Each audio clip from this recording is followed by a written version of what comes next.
Maybe into punk rock, soft rock, or classic rock.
And of course, this wouldn't be a live stream if okay, hold on.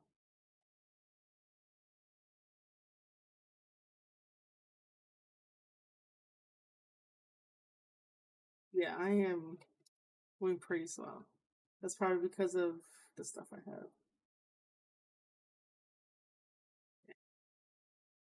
Um,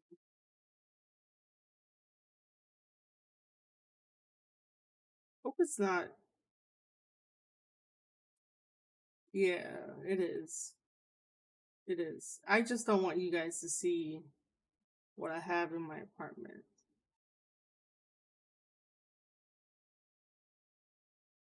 Oh.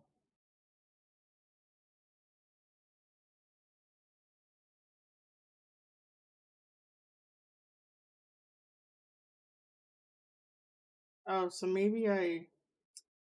Oops. So, yeah, okay. So, what's that? That's what happened. Got it. That's not what I want. All right, fixed it. I hope I fixed it. Yeah, I fixed it. Yeah, fixed it. So, yeah, let me start with another new intro, right? Because, or is it still doing the thing? Still doing the thing. It's still doing the thing.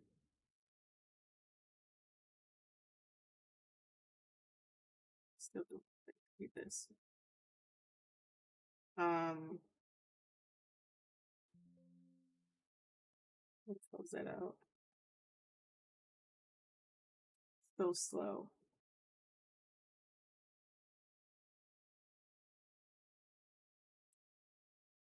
I don't have the option of like blurring my background in the back. I really want to do a nice intro. Let me just see something.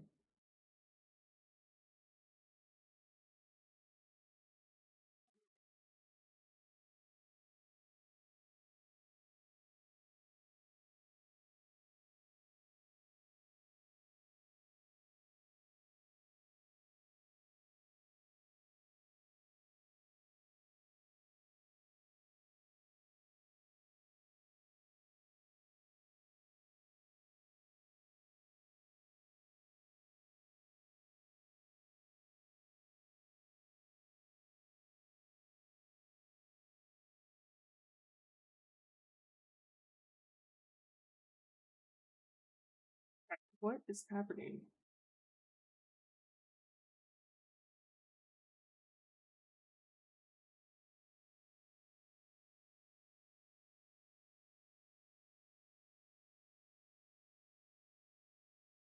If you haven't figured it out by now, I am a professional when it comes to this, but trying out new things live is one thing.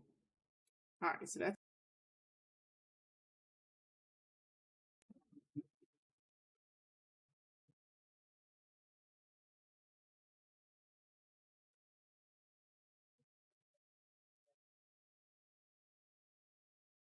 all of my setups work, all of my alerts work. So if you guys are ever gonna like donate to me, support me in any way, that's what you guys can do. I mean, it's not that bad to have you guys see my apartment and whatnot. Uh,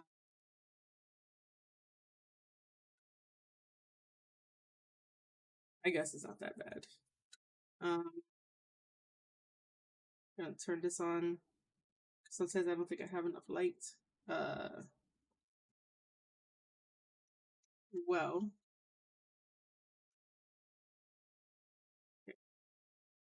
um,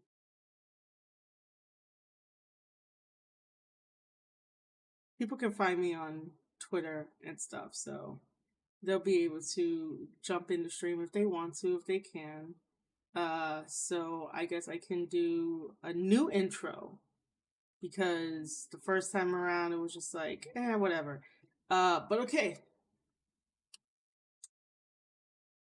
I don't even know what I want to say. You guys should know who I am. That's one thing. You guys should know who I am. All right. I am Marie Shadows of the Square Circle Podcast. Welcome back to a brand new episode. We are live on Twitch, YouTube, and Twitter. We're going to be talking about all things professional wrestling, including that Cody and Brandi left AEW, and that also, maybe some WWE news, maybe some Saudi Arabia news, maybe some New Japan Pro Wrestling. We do have an upcoming card this Thursday for New Japan Strong. Should be Thursday. I have a special surprise for you guys somewhere in the middle of this live stream that you guys are gonna get a look at, and hopefully you can help out the special person that gave me a sneak peek at something very, very cool. Let's see what else. We also are gonna talk about Impact Wrestling. No Surrender is this Saturday, and we all know that the Gorillas of Destiny, Tama Tonga and Tangaloa, are going to be taking those championship titles off of the Good Sisters. If you doubt them, I don't know why you would doubt them. Please don't doubt them. If I don't doubt them, you don't doubt them either, because we know that they're just going to win. It's as simple as that. And if anything else comes to my mind, we're definitely going to be talking about it. If you don't know, yesterday, which was Tuesday, I was on Thomas Island and as a guest host, and that was pretty fun. So now I'm doing my own little thing of going more into details of what I think about the specific topics of the wrestling world. But I always love being a guest on Thomas Island. And it's kind of funny how I found my AEW shirt. And it's very fitting that I wear this here. That's a little too bright. I knew my camera could get bright, but it's a little too bright. But before we jump into any of the topics, I do want to show you guys that I have new alerts, new stuff, and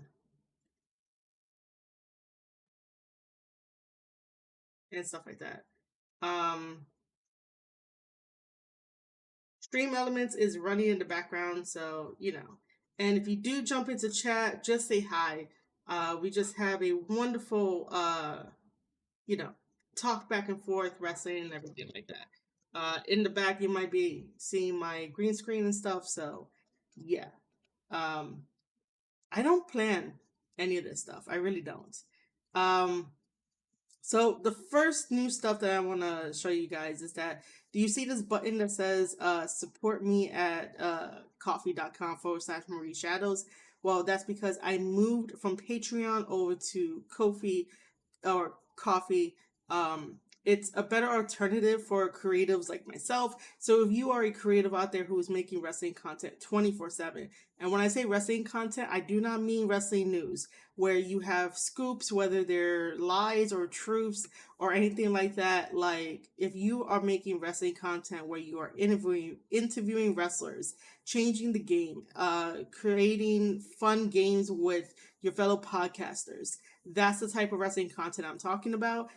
Get yourself a Ko-fi or a coffee, because for Patreon, those are more for a bigger crowd, a bigger audience. If you don't have that much of a bigger audience, I've realized over the past couple of weeks that I really don't have a huge audience, but I do have an audience. It was really nice yesterday to be in a space where someone recognized me from Thomas Island. That was really, really cool. It kind of puts stuff into perspective, and I had tweeted out that, remember to celebrate the small things in life. Just because, you don't know how, someone may see you somewhere and they're like, oh, you inspired me to do this or that. Those little moments kind of matter. And I was kind of, it was kind of cool for someone to be like, hey, you're very familiar. And then I was like, well, I'm everywhere. So you got to really be specific on where you saw me or where you heard me from. And so, my name is out there. There's no doubt about that. I don't shy away from it. I am very comfortable with who Marie Shadows is and me speaking my truth through and through, no matter what. Just because I think we need more people to tell their truths and not be allowed to have someone either say it for them or misinterpret what they say and stuff like that. So, yeah. Remember to celebrate the small things in life. But other than that, get yourself a coffee page, right? So what you do on the coffee page, it has many different tabs that you can definitely play around with and create it to be your own. So obviously you get your either one-time donations, or you could do a monthly donation the same way as Patreon. The only thing is that Patreon doesn't allow uh fans to just, donate to you, tip to you a one-time fee. You can set the amounts for whatever you want. And if they do want to send you like maybe like three coffees, then they'll send you three coffees for like a one-time deal.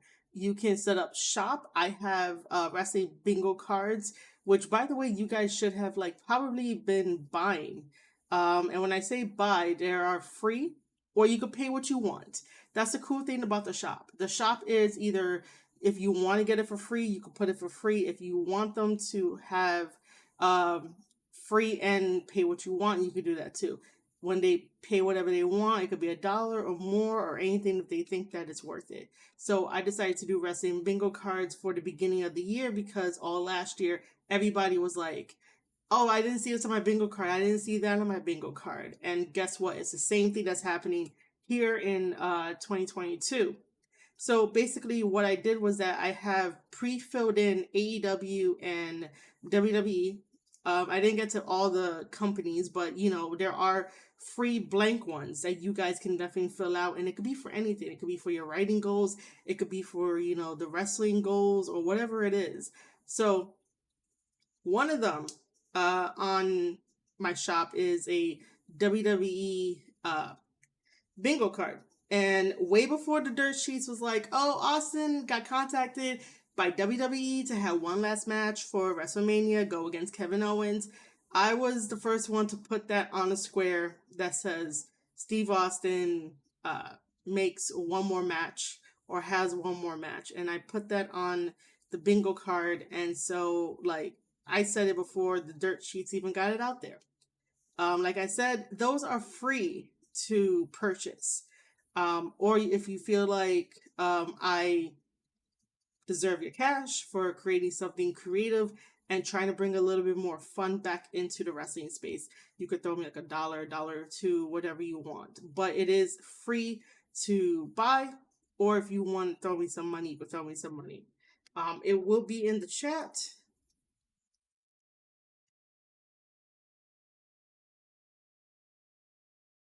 So when you go there, just go to the shop. There's also another tab there too that has commissions. I am a writer by trade, by degree. I do have my degree in creative writing, and I got the publishing certificate. So I do kind of lend out my services if you need me to write you something, or to edit and proofread something that you wrote, because I have those skills. And that's what I've always done ever since I was little, and then getting my degree, and then just being in wrestling and stuff like that. So, if you want me to do something for you guys, there's a commission tab over there as well. So, yeah. Also with coffee, you are allowed to have membership tiers. You're allowed to have buttons and widgets so you can decorate your website. You could have a goal on there too. You know how like Patreon has like the goal that you want to achieve. I had getting a website, but for some reason to put the goal at $40, it was only 7% like all the way through, and I was like, that should be an easy one to accomplish, but for some reason, like, it didn't work out that well. Um, you know, uh, one-time donations of like $3 is not very much, so to speak. But yeah, I just didn't understand why that wasn't really going. So I took my goal off, and I'm probably going to rethink about how I'm going to do the goals, rethink about how I'm going to redo the membership tiers. Even at like a membership tier that's like at 99 cents. It's way lower than anything else. And by the way, like, coffee does not take a fee or percentage or anything like that. Like, it all goes to me. They really rely on the coffee gold memberships and like any donations like through them, because they have their own little website within coffee amongst the rest of us. But yeah, um, maybe. Oh, so maybe I'll show you guys in a second. But what I really wanted to show you guys is the alerts. So like that button that says support me at coffee.com / Marie Shadows. So whenever you guys donate, when you click the link and you're like, hey, I'm enjoying the stream. So basically I'm enjoying the stream. So let me help around and let me just send some money. This is what happens.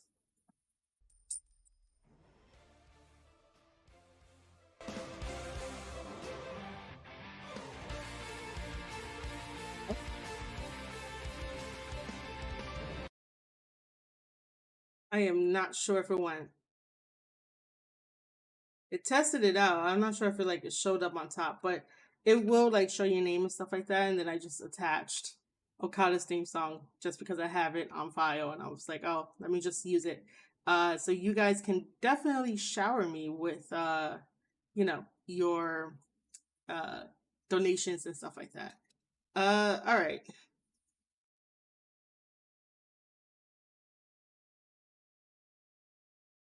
Let's really talk about the first thing that everyone is talking about. Because, of course, when you are Cody Rhodes, you basically tend to take over wrestling media no matter what. Not even if there's wrestling drama happening or like anything else. If you're Cody Rhodes and you decide to be like, hey, me and Brandi are going, we have left AEW and we're gonna do whatever we want to do. Because right now it's in their corner, it's in their court, of what they want to do, where they want to go. Of course, right after that drops, the dirt sheets are all like, yeah, he's going to WWE. Well, I will believe it when I see it, especially from WWE or if he makes an appearance.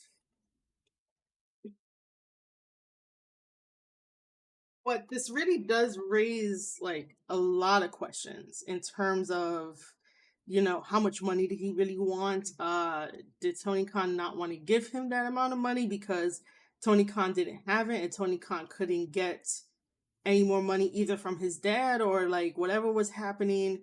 Um, Part of me believes that it could be like a money problem, but then the other part of me believes that, maybe there's something more to this. And only recently was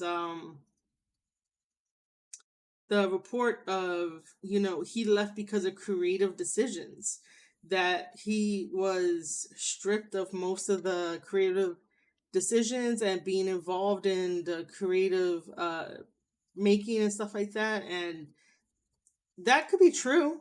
That part I can definitely believe. Um, you know, Ever since AEW was formed, Cody tends to talk a lot. Cody tends to, say things that he may or may not mean, and he doesn't know exactly how to explain it. And so that gets him into trouble and hot water. And then you have us where we're like, wait a minute, there's a loophole in that, there's a red flag in that. Like, what do you really mean? And sometimes, Cody doesn't know how to put down the phone to like either save face or to, try to move on to something else. But then again, that's why he created the community tab, which basically like he texts out that like phone number for you to join him, and he sends you like updates and everything. So there's that. But I did title this live stream Cody Isn't Selfish, my 2500 talk piece, because I'm not writing anything. This is just a talk piece. And I thought that was pretty funny to play on the words, because sometimes people on Twitter like to be like, hey, here goes, the think pieces on Cody Rhodes. So here is a talk piece on Cody Rhodes. Basically, what I really think is that part of me is split. Cody isn't selfish, while it can be looked as Cody is selfish. All right, I'm so lucky that my neighbor's kids are not getting onto the microphone. But that's besides the point. Um, but yeah, so like part of me is all split in the fact of like, what is and what isn't. Um, Cody likes the idea of, playing the game as long as he can. Cody likes the idea of stirring the pot as long as he can. And that means whether us wrestling fans who buy into either the bullshit side of the dirt sheets or the correct side of the dirt sheets, if maybe on one hand I could count the correct side of the dirt sheets, but he plays to that. He plays to, us fighting over what is, what isn't, and us making a big deal about what's happening. And, this always seems like a reoccurring thing where um fans just lose their shit over something that like should be observed. Oh, uh, to that should be watched from afar. I was gonna say observe. So like observe and observed together. That's not what I was trying to say. But like sometimes I think fans should watch from afar and see the breakdown of what's happening. Just because. Um it makes no sense to get really emotional about it. I was shocked. I said that yesterday on Thomas Island that I was shocked. My initial first thing was that I would think that Kenny Omega would be the first one to go rather than Cody and Brandi.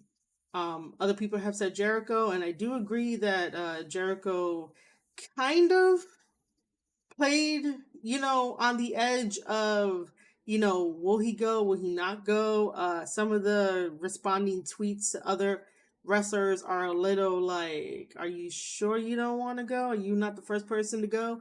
But the first people to leave is Cody and Brandi. And, someone else said it best on Twitter that there is no replacement for the chief brand officer. Um, because I think it would have been at least common courtesy, no matter what bad blood they may be between Tony, Cody, and Brandi, even if they say there isn't, there has to be, because like if you couldn't come to an agreement like that and you worked TV without like a contract and you were just on, handshake and a hot dog, yeah, there has to be some type of like a little bit disappointment. Maybe not so much bad blood, but like disappointment. Could have been disappointment there. So, I just think out of courtesy to keep everything on the same page, on the same level, rather than being fucking petty. To let Tony Khan know that you gotta look for a new chief brand officer. Or they could have appointed someone inside to be a chief brand officer, and stuff like that. So I don't know. But yeah, I still don't. Um, I still don't know if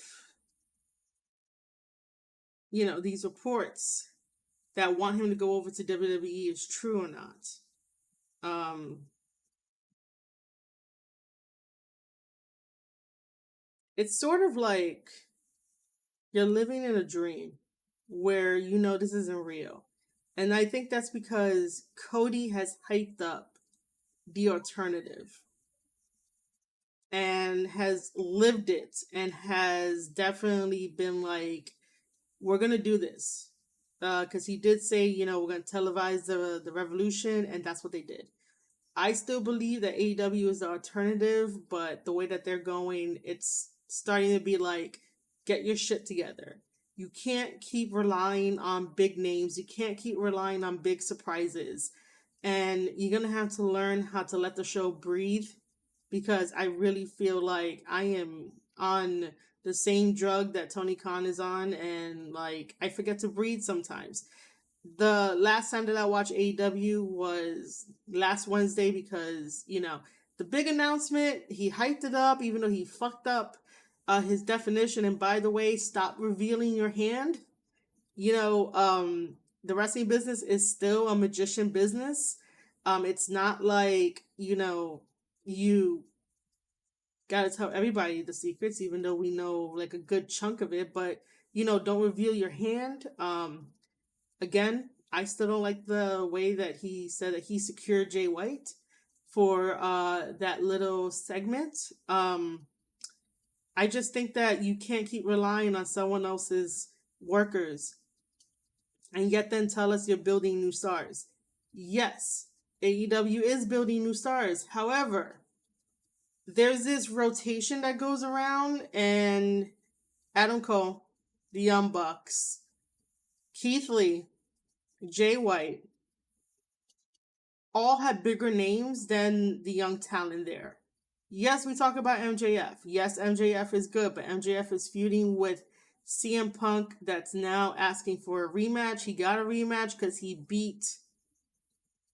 Who did he beat? He was in that tag match and he beat FTR. And he's the only one that asked for a rematch after getting a loss from somebody. And I mentioned this before where like it didn't make any sense that none of CM Punk's opponents on his story, on his journey of I'm an old man and I want to test my limits fucking story, that they never asked for a rematch. So why does Punk get to have a rematch? MGF could have been like, no, you're just one of your failed other opponents. You don't get a rematch. There's no point for this story to continue.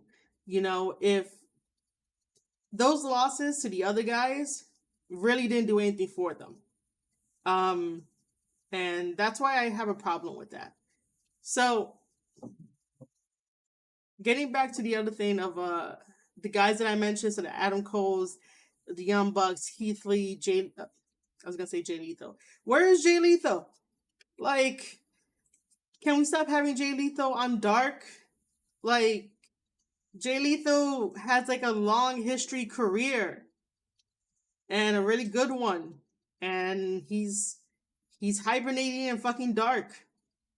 What is that really doing for him? It's not doing anything for him. I was originally gonna say Jay White in that conversation of like the guys that just came in, they have that star power. And that star power is what fucking up the young talent that have the belts. Like, if you are a champion and you have a championship title belt, that spotlight should be on you because you have the biggest target on your back in the wrestling company. And basically, you're pushing the company forward. You're selling the tickets, you're selling the merch. This is why you have the title belt on you. You're basically making great stories. You're putting yourself over, you're putting your opponent over. You're doing everything in your power to be that full package. And that's why they put the belt on you. The spotlight should be on you. And the spotlight should not try to be very heavily relied on with the star power guys from WWE. And yes, AEW is a combination of ex-WWE guys and their own.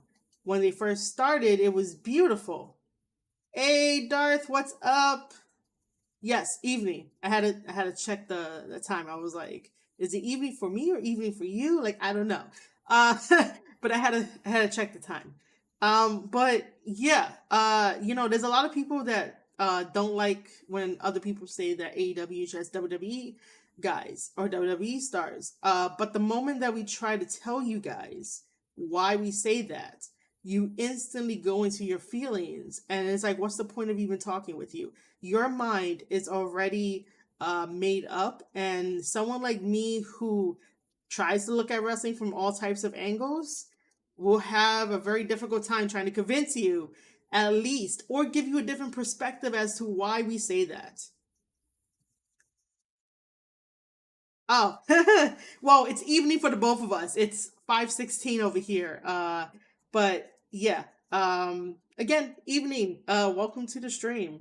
We're just talking about everything wrestling news, I guess, basically.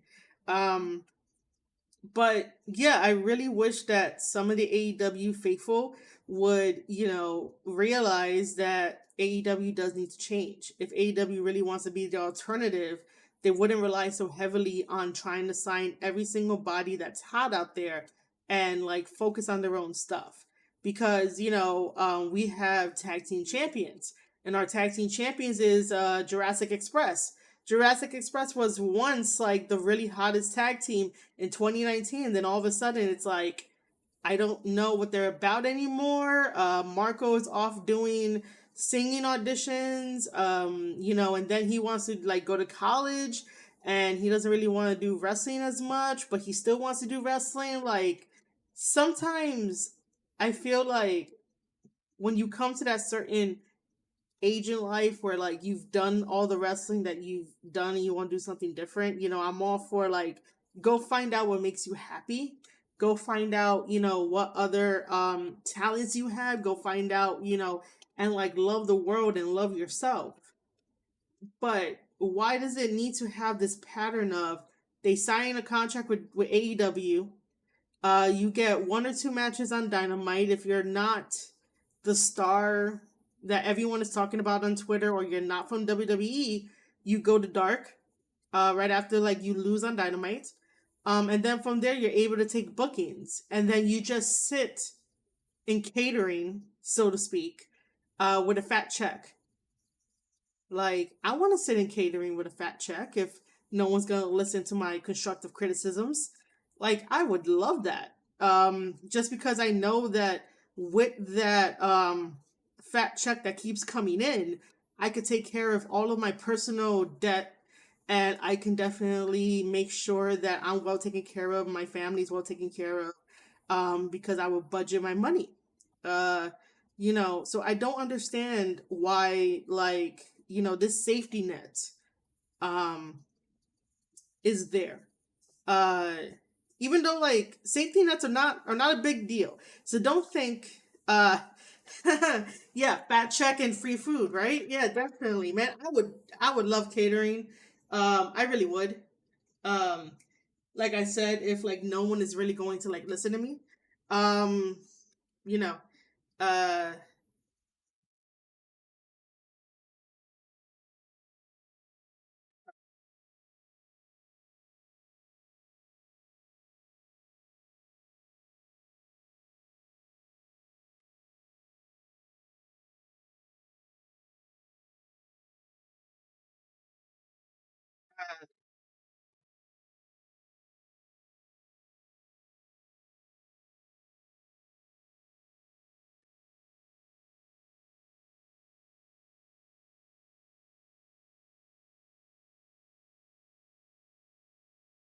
I just want more people to come in.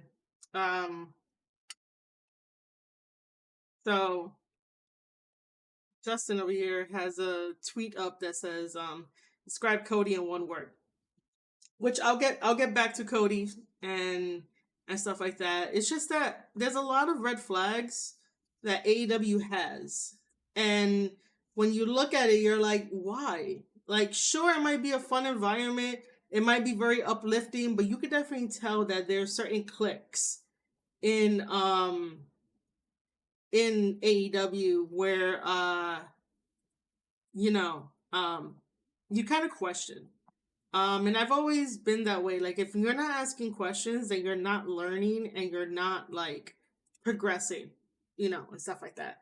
Um, so yeah, I just don't understand that whole thing where it's like, they got signed to AEW, right? AEW is the hottest new thing. Like, you want to make sure that it grows.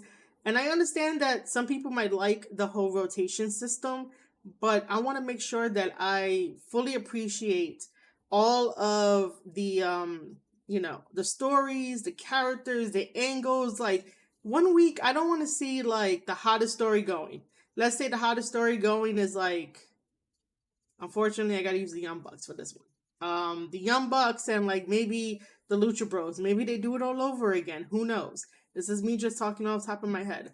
But let's say that the Young Bucks and the Lucha Bros are having the hottest rivalry at the moment, right? So 1 week, second week, hottest rivalry still going. However, that third week comes and we get a different story with different wrestlers. I really don't want that because essentially you're doing a TV show. Unless one of them gets injured, but other than that, like, if you're doing a wrestling TV show, make sure to be consistent. Make sure to basically keep the stories going and finish the story. If it's a 6-month story, make sure that thing gets finished. That's why I didn't necessarily like how the ending to Hangman versus Kenny Omega happened. I understand Paige took the time off because his wife was having a baby, so you want to be there. I totally get that. I really do. And I've said it before that, congratulations to him on like having the kid back then. But at least still give us promos. At least still have Kenny Omega like sort of poke the bear and be like, oh, he ran away before he could fulfill his obligations here and shit like that. Like, let Kenny tap into the heel monster that he is. And let Hangman come back with a fiery ass promo. And a good damn promo, because he can't keep relying on his very droopy millennial shit.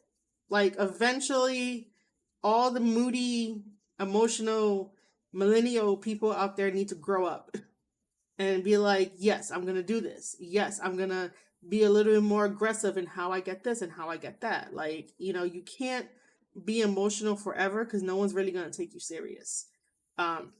People like when you are assertive and they can rely on you and trust you and give you more opportunities to prove that you are worthy to be there, so right, Square Circle Countdown, what up, man? Thanks for joining the stream and hear me like talk about all this shit.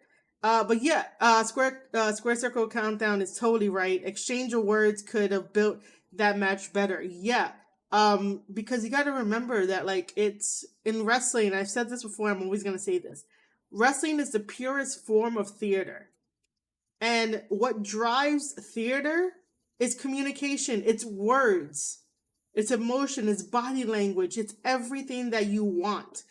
Um, the reason, I mean, I can't say the reason. I'm not gonna be like the reason why this. No, I don't know the reason why they didn't do it, but you know, uh, it's just that someone needs to sit down with Tony Khan. I would definitely offer myself and tell him that wrestling is the purest form of theater, and this is how we're gonna change it. Because I still think that AEW is the alternative. Square Circle Countdown says, I get how they... sorry. That's my fault. I get how they got him to the match, but there was nothing in between. Totally understandable. 100% yes. And for anyone else that is joining us or lurking, you're probably wondering how I got to this conversation. And it's because of everything that has happened on Twitter. And I know Twitter is not a real place. And maybe some of those people don't really act like that on Twitter, but no one is really trying to control the AEW faithful to let them know you guys need to stop your shit and think everything is gospel. You don't really know wrestling like how you say you do. And, for someone like me who gives constructive criticism of like, all right, cool, I can see that, but let's improve it because my whole job is to improve professional wrestling because that's what I love to do. I get the cold shoulder from AEW faithful just because I provide them with a little bit more constructive criticism and let them know, hey, that could have been better. Stop settling for shit. AEW is always gonna like give you guys shit masked with coolness. And it's gonna have a lot of high spots. It's gonna have a lot of, you can't breathe because we're going to one segment to another segment to another segment. And then, it's kind of stupid of like saying, this is the best Dynamite ever. How are they gonna top this? Or, whatever the fucking saying is. But like, if you really want good quality wrestling, you really got to give AEW constructive criticism. But again, no one really listens. And I wish they would listen to me. Again, I'll sit in catering for a fat check and be like, yo, Tony, this is how we're going to change AEW for the better.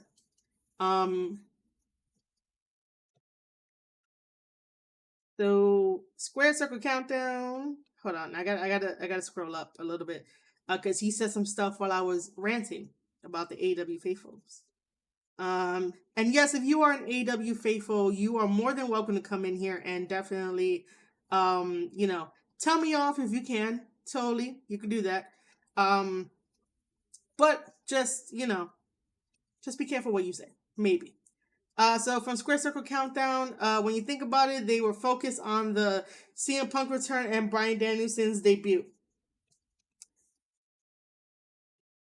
I'm going to say yes, and I'm going to follow it up with, I'm not sure when you jumped in, but I was talking about this before, that like Tony Khan cannot keep relying on the big surprises and the big signings, because when you run out of that, like, what's really gonna happen at the end of all that? And I totally get that, like, because they were focusing on that, like, Hangman is their champion.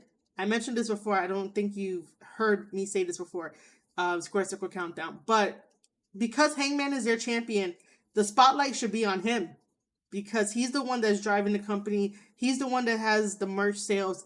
Hopefully he does. He's the one that like the company trusts with the company on their back, the image of the company on their back. It's like, don't use the championship belts as fucking props. But that's what it sounds like. I should say feel like. That's what it feels like. Another thing Square Circle Countdown said was, one thing I have to admit is their psychology and the matches are getting better. Prime example was the Hangman Archer match. That was a really good match. I don't really have any complaints. If I wanted to complain about it, I would really have to sit down and watch it. But because I was already feeling the adrenaline and the high of seeing freaking Jay White on fucking AEW television, I think that's what fucking did it. And again, you can't keep having those huge surprises so that people could be like, this was the best Dynamite ever. People were excited for like Jay White to show up because he just randomly show up. And if we're really going to talk about this little thing, Jay White totally overshadowed Keith Lee. And that's really bad for Keith Lee. Like, that should have never happened. Tony Khan should have took his L when he made his tweet about the Forbidden Door and free agents and all of that. I don't think it was the right time to bring in Jay White, but bringing in Jay White now totally brings eyes on the New Japan product some more. Impact, No Surrender, GOD, because I know that Tom is not far behind. And Tom probably got pretty upset when he had tweeted out to Tony Khan about, yo, let's burn down bridges, or like, he'll burn down a bridge or whatever it was. And to know that Jay White showed up on AEW and not him, or them together. Yeah, I'm just like, yeah, Tom was pretty mad.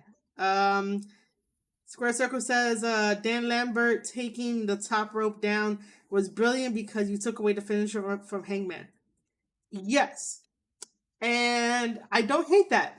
I really do not hate that, because if Jake the Snake Roberts was, healthier, he would have probably done the same shit. Like, he would have done it. So yeah. I don't like Dan Lambert at all. I don't think he belongs to professional wrestling. Someone needs to teach him how to do a promo or just guide him or whatever the case. But yes, I'm not gonna say no to that. Square Circle Countdown. We have like similar fucking names, okay? I'm the Square Circle Podcast, and he is the Square Circle Countdown. He loves pro wrestling. F sports entertainment. Everything is entertainment though, dude. Like, it just has sports in it. It's sports entertainment. Me and you love the same shit, even though, you and I love wrestling, but like, we like the entertainment aspects. Come on, man. Like, we all say The Rock is like entertaining. for all the millions. Oh shit, I didn't even pick up. No? And millions. I can't even do my own fucking sound effect on this shit because it didn't want to pick it up. That's what happens when you use the NVIDIA broadcast. Like, if you try to. Nope, doesn't even work. I can't even do ASMR in this shit. Oh well. I'm having fun. Of course you absolutely agree. Of course you agree with me. Um Give me a second here.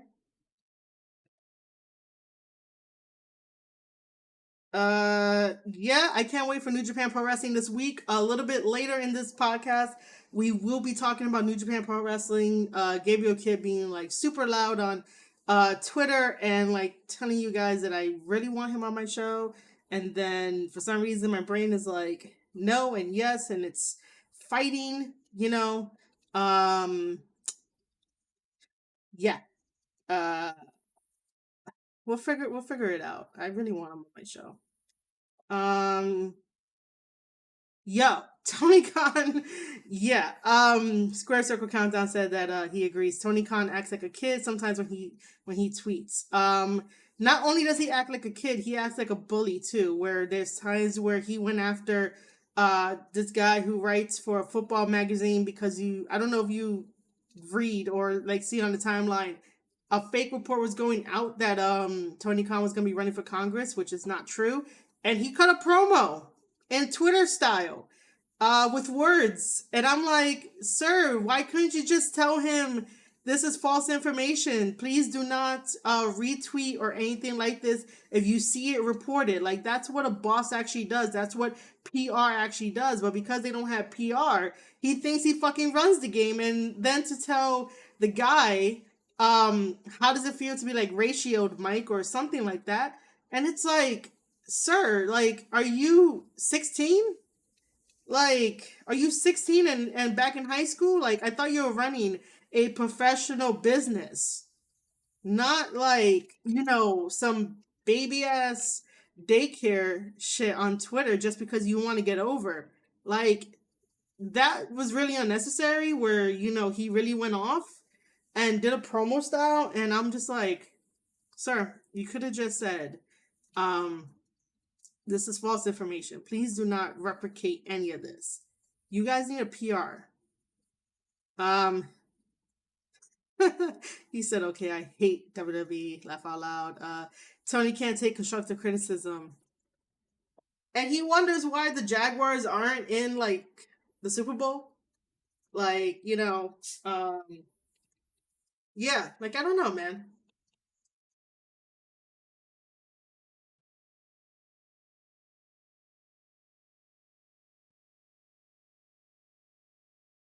By the way, Square Circle Countdown is chatting.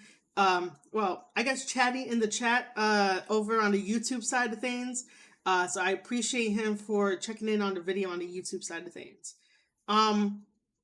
But yeah, back to the whole thing, because like the main title of this is that, you know, I think that Cody isn't selfish. But then again, I was very split between my thoughts. Um, Oh, okay, cool. No worries, man. I have a lot to say about like all this shit, so you're gonna just hear me out. So Cody and Brandi can go anywhere they want. They can do whatever they want. Because Cody has, you know, his first kid, that changes everything. I still think that changes everything. Whether or not Cody wanted more money, that's up for debate.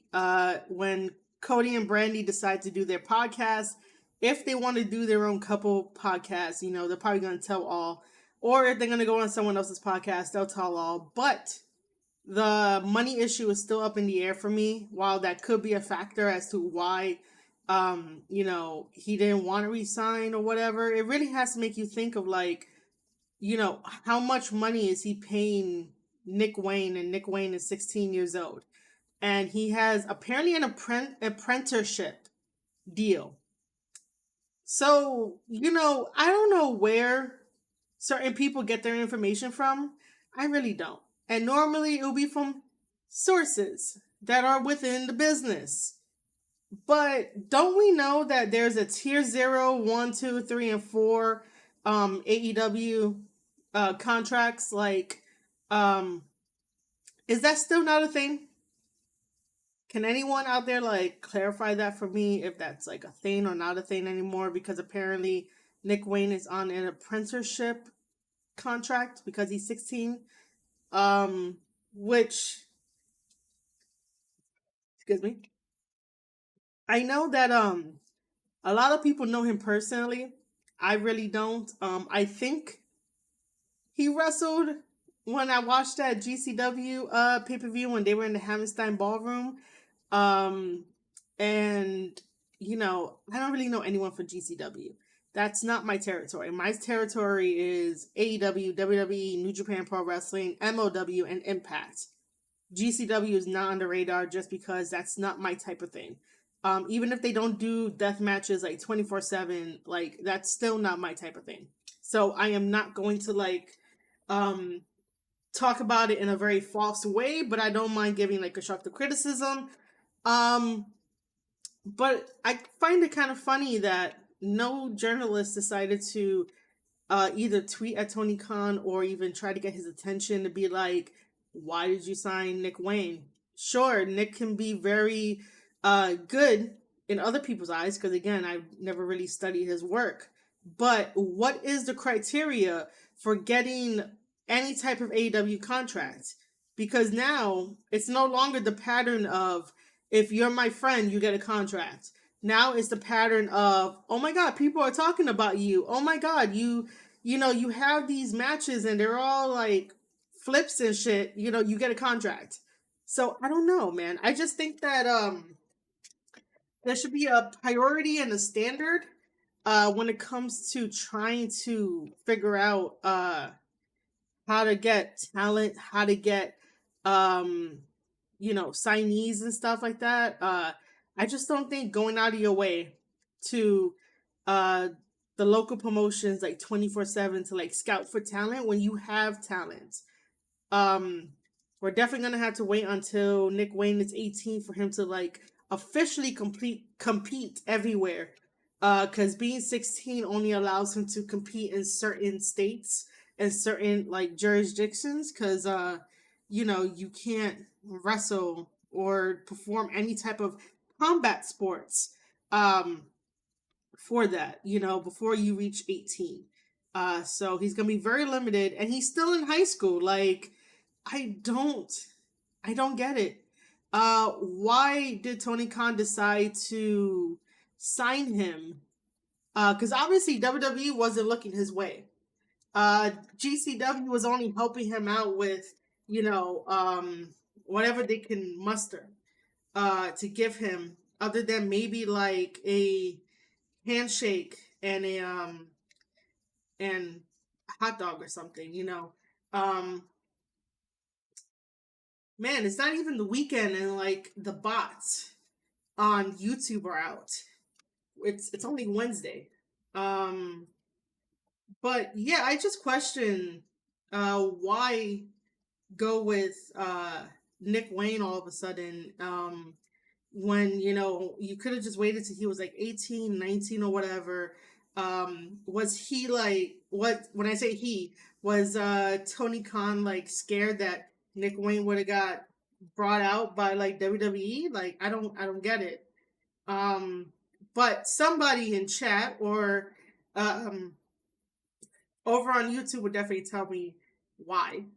But if you're gonna say that it's because of his wrestling, then I mean there's a lot of other talented people, including him and his friend circle, that could have got all signed, but they didn't get signed. So it's sort of like, what are you really using as the measuring stick for signing talent?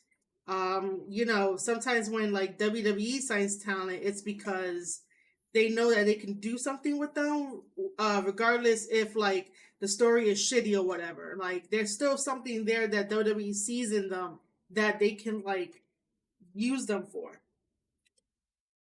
If you're just signing people to sign them and don't have a story for them, then you're wasting your own money.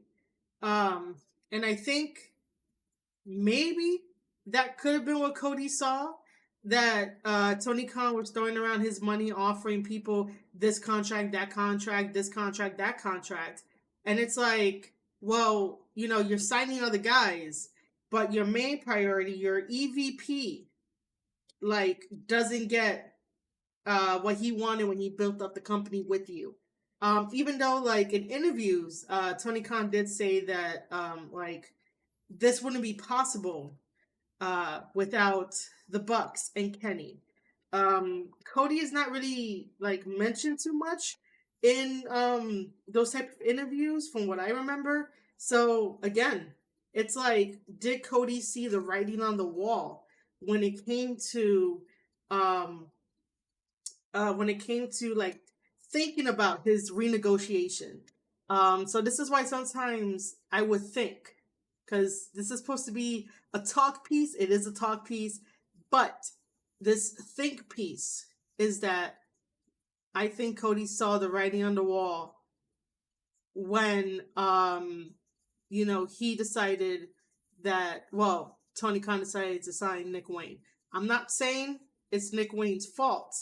I'm just saying the timing of everything, the rash decisions that Tony Khan is making is definitely leaving a bunch of red flags. And if you're not seeing these red flags as an AEW faithful, how do you expect them to grow? Because the day that comes when AEW needs to shut its doors because of all the decisions that Tony Khan has made, you know, there's going to be like a war. There's probably going to be up in arms. The AEW faithful is definitely going to turn on everybody, and they're going to be like, why you didn't listen to me? And they're going to be crying.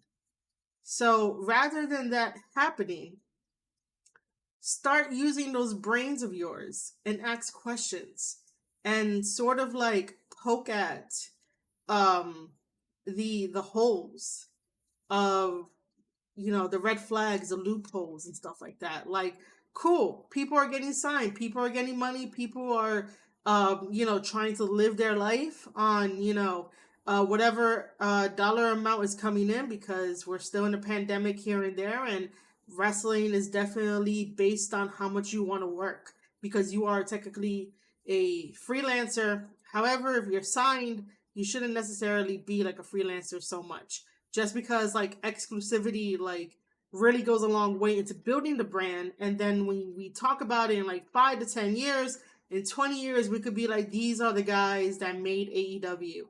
But again, if you are not questioning the rash decisions that Tony Khan is doing, then you're doing yourself a disservice. And if you just want to go see a wrestling show, go support your local indie show at your local state. Right now, that's what AEW is giving you guys, because you guys don't get out of the house. And go support local indie wrestling shows. You can't tell me anything, because I've helped on the indies and I've been to multiple different shows, and I would love to do it again.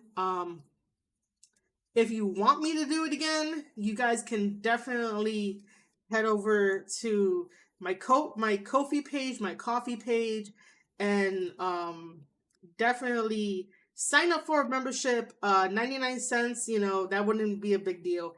If you still want me to continue to help out on the indies. But then again, you know, make sure that you're going to your local indie, and understand that a wrestling show is a wrestling show when it comes to like indies. But if you are on national television with Turner Cable, Turner Warner, the Turners, you know, it should be treated as such, because you're on a national television. You're on national television, national cable. People see you.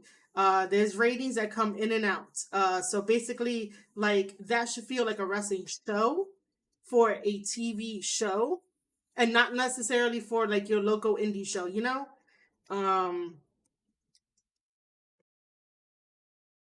So the link is there. Click on it if you want to support me, so I can go to indie shows and help out, that'd be great, because one of my goals is definitely to be on commentary and put these guys over. I am going to be moving on from talking about Cody Rhodes because I think I covered everything. The only reason why I get so passionate about talking about AEW is because I really do want them to succeed. But you have a boss who, wants to be boss, spend money on everybody. But the moment that like either the wrong report comes out, he goes after innocent people rather than sometimes attacking the dirt sheets. But the dirt sheets have been very kind to AEW, so that's why they're not really going to he's not really going to go after them. And then, want to always give us. If you guys don't realize that, that's one of like the traumatic signs of, being a people pleaser. If you never understood the definition of being a people pleaser, it's Tony Khan. Tony Khan is the biggest people pleaser there is. So that's what it looks like. You have to constantly please people. If they don't like something, then you sort of feel like you fucked up, you did something wrong, and then they'll lash out at you in a very nasty way, even if like they don't mean to, but it's that personality trait. That's what really happens. A good example of this is Swole and TK and that whole shit that happened right before the end of last year. And so yeah, if you guys don't know what it looks like, Tony Khan is definitely that people pleaser type of trait where he wants to like please you guys. That's why he tries to get all these big signings and try to be like clever, like, oh my god, the Forbidden Door this, the Forbidden Door that. I'm gonna trademark the Forbidden Door. Dude, just give us wrestling, give us stories. Like, I understand you're trying to go the marketing route to try to get people and try to do all that stuff, but people would come if like you got the show together and you got your shit together and not really worry about social media like that. Like, if you want to worry about social media like that, get yourself a social media team and let them do it.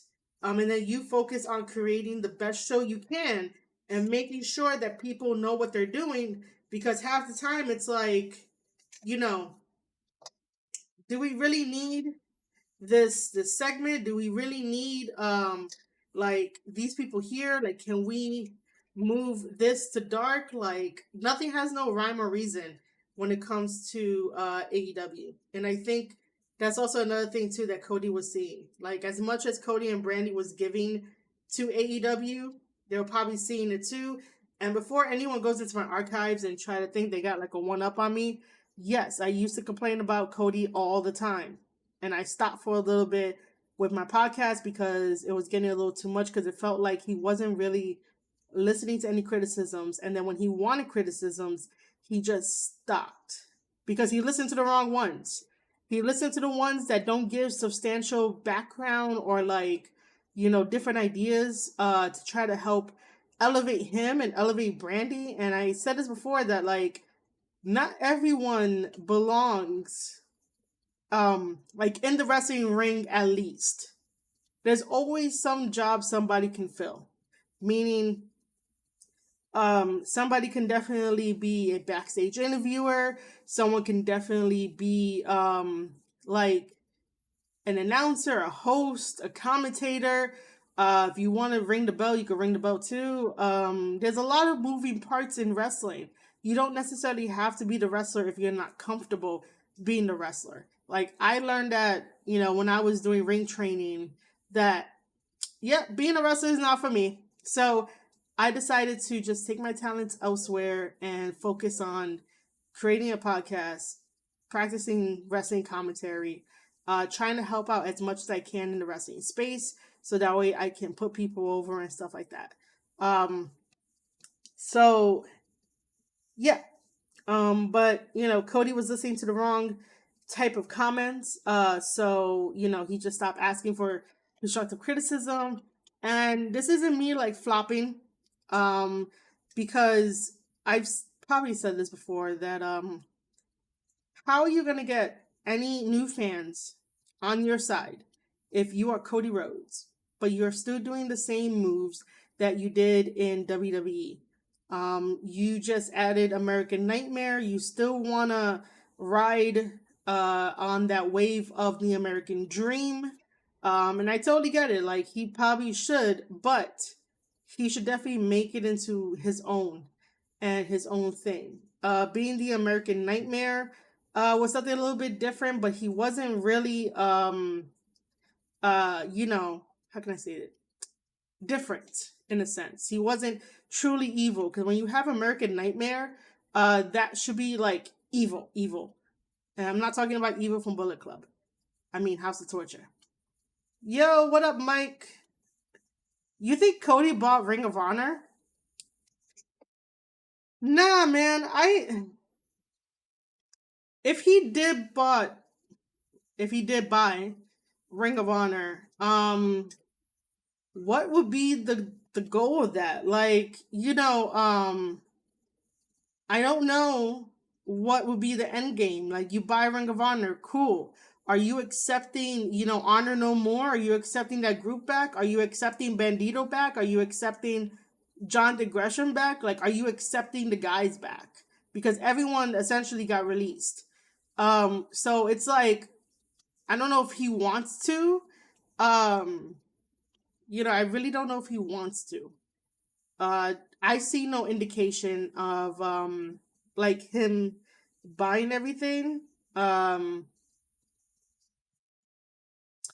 I do think that eventually he might end up running for office. Uh don't know why, but that's what you feel, and elevated like he did AEW. Yeah, I guess, but he's gonna really need like a team to like really do everything. We'll see what happens in like 6 months. We'll see where he goes. But I think that eventually he might wanna like slow down a little bit, train the students that come into the Nightmare Factory, and basically like maybe run for Senate because he wants to do a political run. When I was talking about well yesterday on Thomas Island when we were all talking about like this idea of Cody doing different things. Ross had mentioned how maybe Cody doesn't just want to be remembered as a wrestler, because there's certain people in like the industry, no matter what, are remembered for like their specific things. Like Shaq as a basketball player, Rosario Dawson as a wonderful actress and stuff like that. Cody is always going to be known as Dusty's son, and he's always going to be known as a wrestler, and he might want to go away from that, which that's cool. But I don't know if I see him right away going into wrestling. And if he does, let's speculate, right? If he goes to WrestleMania, I mean, they could probably build it. It's gonna be like a shit build if he goes to WrestleMania somehow. But even probably like after WrestleMania, it'll be very interesting. But just don't give him the Stardust character. Or maybe if they do, it could be for like NXT level up. It could be for that. But yeah, I really just don't I don't know. I didn't even see that because that damn none of my other timers are working. Why? Cody releases an R&B album. I don't want to hear him sing. Like, what the fuck? Why would you even suggest that? Like, it's bad enough we have AEW. Well, if I say that, people are gonna get upset at me. But yeah, you know what? Let's talk about that. So AEW sent out a press release because March.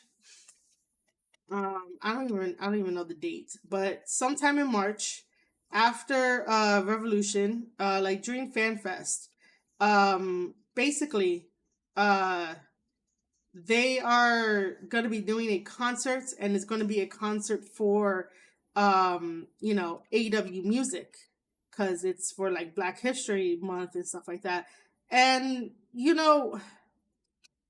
I don't know, man.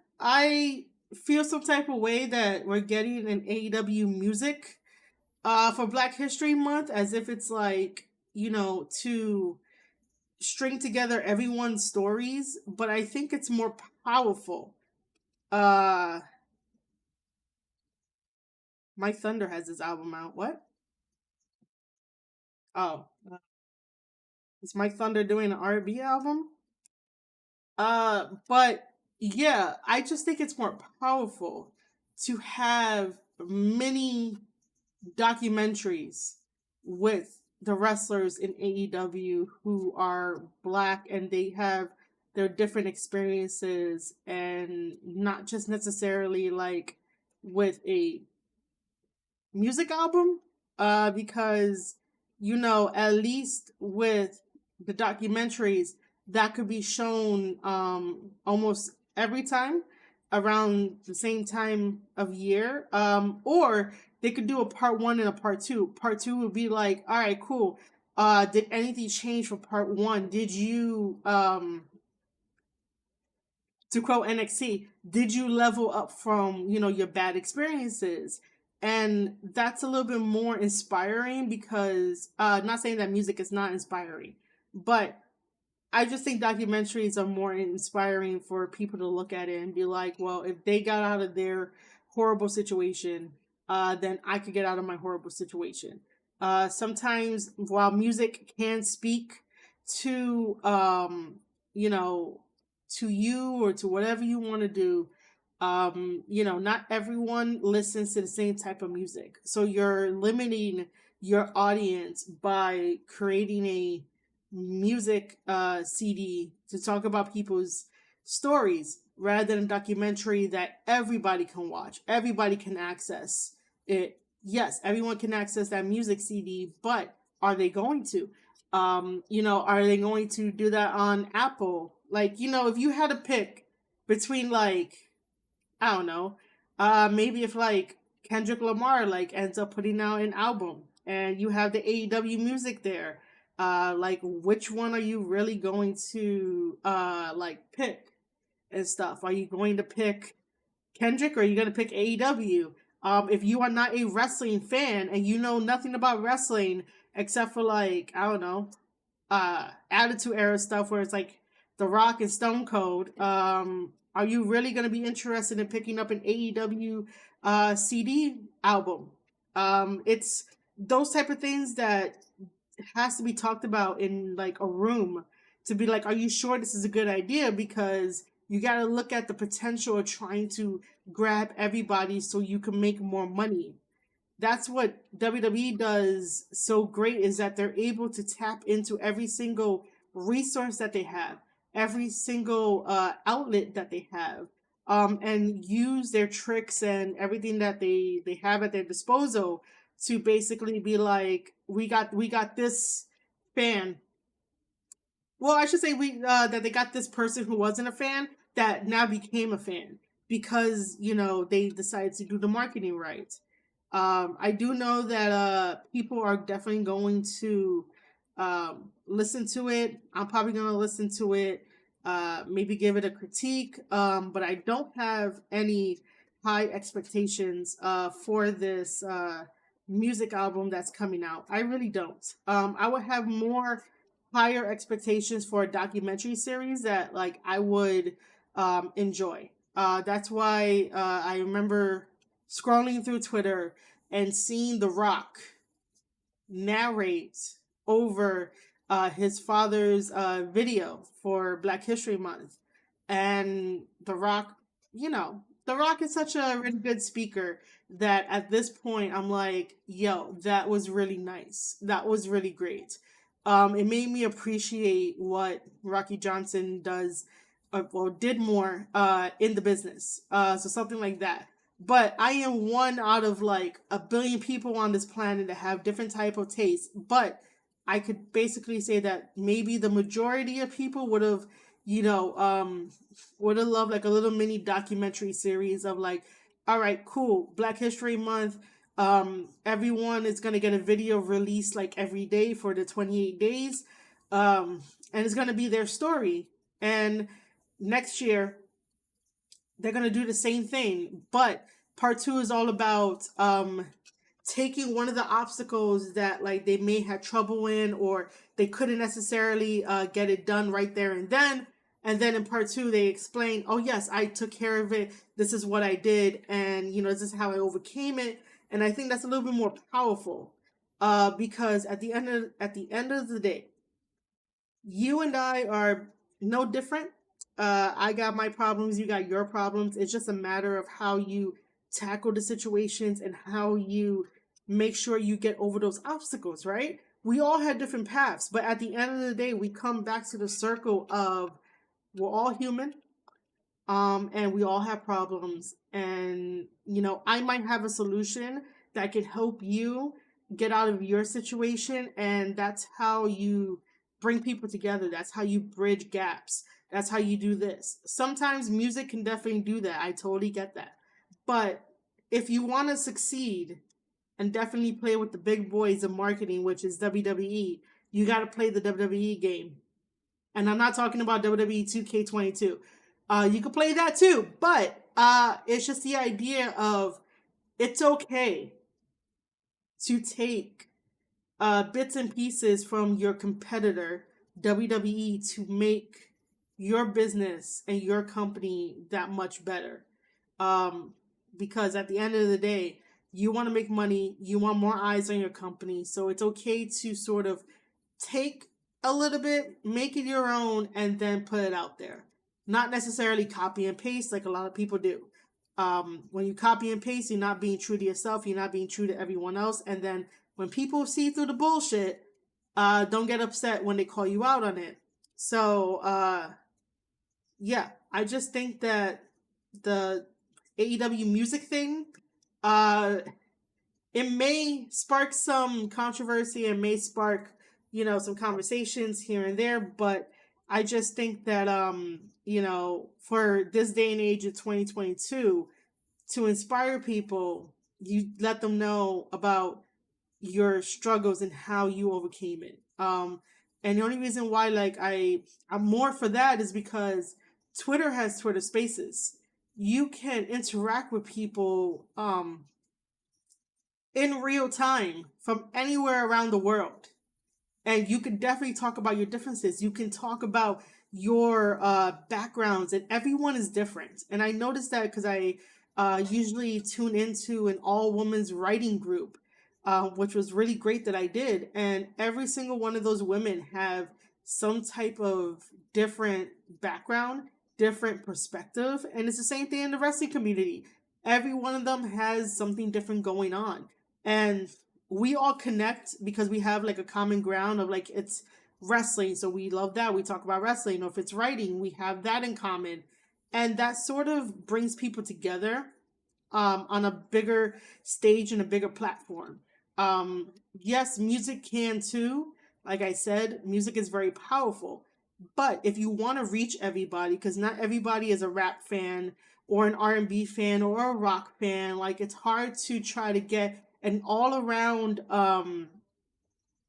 core unless you are doing some cookie cutter radio bullshit rather than doing like your own truth. So yeah.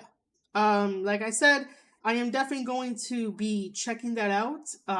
Might give a review on it, because my ears are a little bit different from everyone else when it comes to listening to music. So yeah, let's just see how that goes. But we get a concert, I wonder if like Fozzy is gonna open up for Mikey Ruckus. Which, by the way, I don't really think Mikey Ruckus does some really good music. So yeah, I said it. I don't really get his hype. You can't just open up your music program and put a bunch of synthesizers, maybe some real guitar strings, and like mash it all together without blending. But that's going to be another topic for another time, because I'm not doing it in this podcast episode. And if you guys get upset at me, that's totally okay. You can find me on Twitter at Marie_Shadows. Like I said, my ears are different from your ears. You guys are okay with shitty ass music. I'm not. I'm not okay with shitty ass music. Anyway, okay. Aside from, oh yeah, by the way, Micro Order says that this reminds me of WWE originals. Yeah. Uh, Last comment on that. I only heard about a couple of those songs, but I was never like, oh my god, I have to listen to it. Like it's there. But if it doesn't catch my interest, I'm not really gonna like listen to it. Um, let's see. I covered Cody Rhodes and Brandi going away, Tony Khan red flags, AEW music, and how we should have got like documentaries. Um,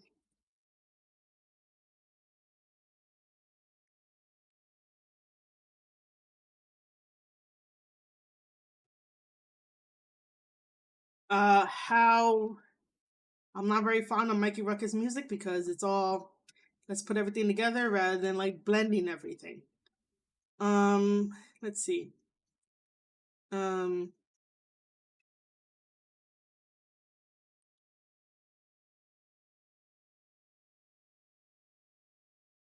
there's Impact, there is New Japan Pro Wrestling, but there is one thing that I want to show you guys, and it's a really nice surprise.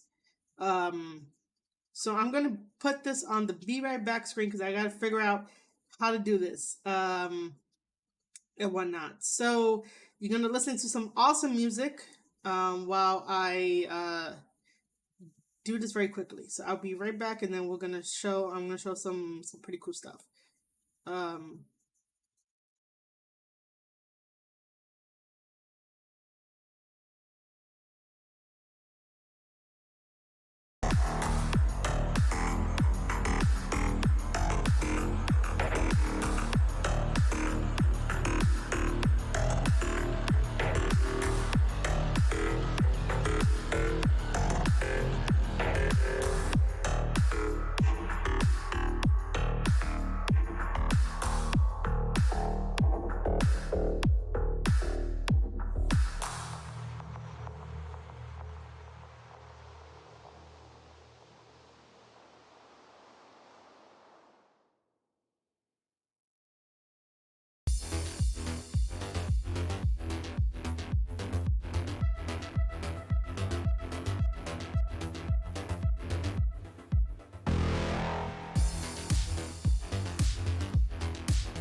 Also, we have been streaming and talking about wrestling for an hour and a half. So for anyone that has been watching me, please make sure to stand up and have a stretch break so that way your limbs are not tired and they don't hurt. So yeah, make sure you have a stretch break, and I'll be back in a little bit with something special.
Let your inner light shine with the new Tinted Moisturizer Light Revealer from Laura Mercier.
All right, I hope you guys had a wonderful stretch break. Um, so this is what I want to show you. This is a surprise. This is the magazine from One Stop Wrestling. Um,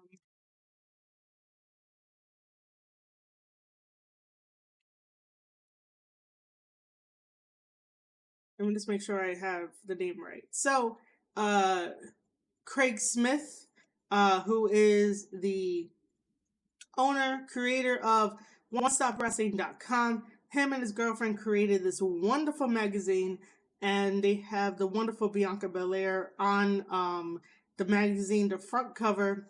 This covers Bianca Belair. It covers Stardom, Mr. Spectacular, Stuart Fulton, and a lot more. So podcasts, interviews, and stuff like that. So the layout looks great. All right, because he said that he would like feedback as much as I can, and I'm totally gonna give him feedback for this, just because. You know what? And I'm gonna try to adjust my you know, my camera, but I think it's fine right now. So these are the four, I guess, even though it says 1 out of 46 pages, but I'm guessing these are the 4 pages, and stuff like that. Let me just.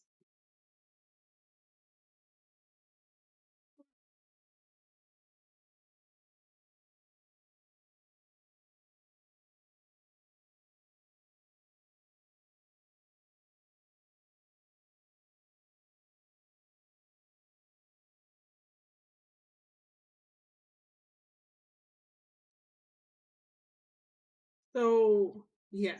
Um these are the 4 pages. The layout looks great. They give you a note from the editor, which I will read it. I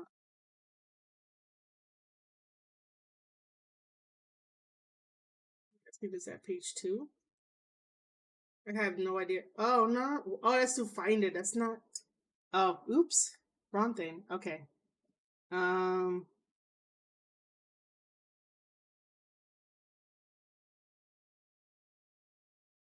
Okay. So Craig Smith is the editor. So a note from the editor.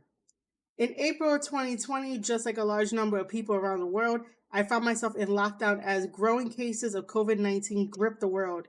With nothing to do came the birth of One Stop Wrestling. The original idea was to put wrestling blogs together for fun, but I soon realized I wanted it to be so much more. Over the past 12 months, we have grown our website to publish news articles, launch our podcast network, and YouTube channel. This magazine feels like the icing on the cake for. Sorry, I don't want to add words where they're not needed to be added. This magazine feels like the icing on the cake after 12 months of hard work growing our brand. There are so many people I would like to thank. Oh, again, I'm adding words. There are so many people I would to thank for making this happen. Uh, Kimber Last Kick, who provided us with the amazing cover photo. WCW legend Crowbar, Jesse Godres. Apologies if I mispronounced your name. Stuart Fulton and El Mas Terrible. My Spanish is horrible right now. I'm not going to even try. For the fantastic interviews you will find in this issue, Andrew, Chris, and Claire for providing such amazing articles. Most importantly, I want to thank my partner of 15 years, Claire. Without her help and support, One Stop Wrestling would only be a pipe dream. Thank you for the endless hours you put into editing every single article on our platforms, and mostly, thank you for just being you. Finally, if you're reading this, thank you for purchasing this magazine, and thank you from the bottom of my heart for supporting us. I hope you enjoyed the first issue as much as we did making it. Which, by the way, I've had talks with, Craig here and there about, stuff like this and like who he can reach out into the wrestling world, because I do know there's wonderful writers out there and they probably wouldn't mind to give their like uh, articles or like anything that they want to do. So yeah, uh, this is all homegrown. This is all off the backs of, just hard work, ambition, persistence, and stuff like that. So yeah, this is a wonderful picture of Bianca. A wonderful picture. Um, this is the content. So like you get to know what's what on what page. So on page 4, you read about, Watch Her Shine, how Bianca Belair became the EST. On page 8, you get the interview with Noah's Stuart Fulton. On page 12, you get Mr. Spectacular interview. On 17, you get the very terrible.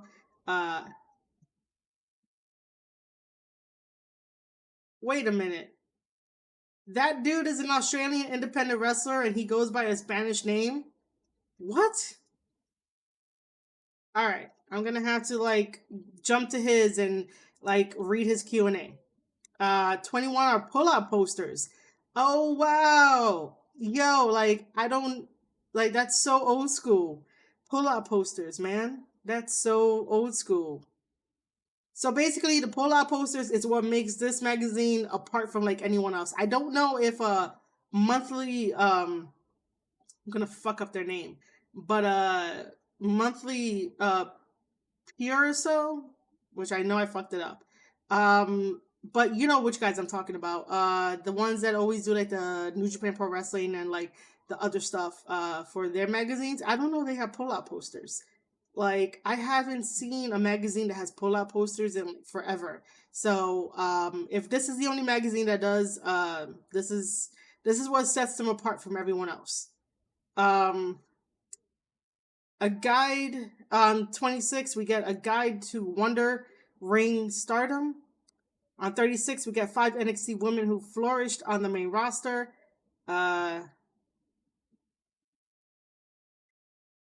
Ooh. And then on page 40, we have the Crowbar interview. And then we have all of our contributors, which is great. So yeah, let's just like go through this and look at the thing. So the format looks good. It's in the style of what's that thing? Yeah, I totally forgot what it is to make everything go to like the edge and make it all nice and crisp and everything. It's not bad. It looks nice. You could definitely read it. You could definitely be like, this is cool. Um,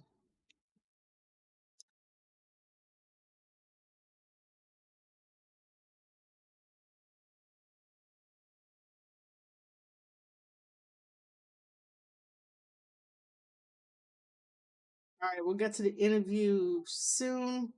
I'm not going to like take it out of the Zoom so that you guys can see how they did everything.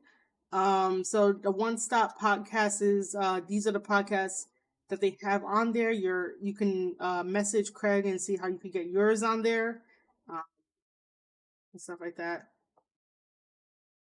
And then this is the interview with Stuart Fulton.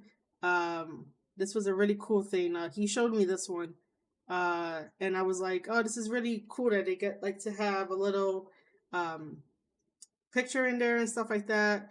Some really good like having pictures in your articles are very good because like that gives it a little bit more oomph and stuff like that. And then like the it creates memories, especially when all of us are creating memories and just want to share it with the world.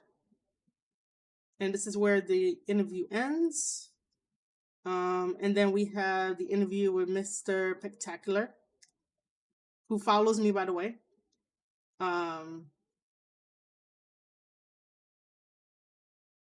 he won championships and stuff like that. This is another Q&A. This, yeah, like, yeah, I don't really see it as much, but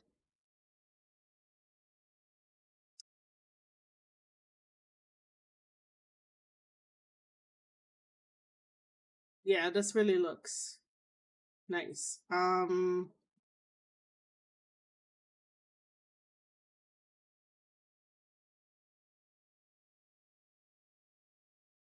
This is a really nice way to end his article. We'll get to him in a moment. And then we got advertisement. We have Ignite Wrestling. They are very popular over down in Florida. It's an all women's promotion run by a woman. So if you want to go check that out if you're in Florida, make sure to go visit your local indies and go to Ignite Wrestling. It's not all women. If I remember correctly, I might have to correct myself on that. It's a combination, but I know it's run by a woman promoter, so I know that.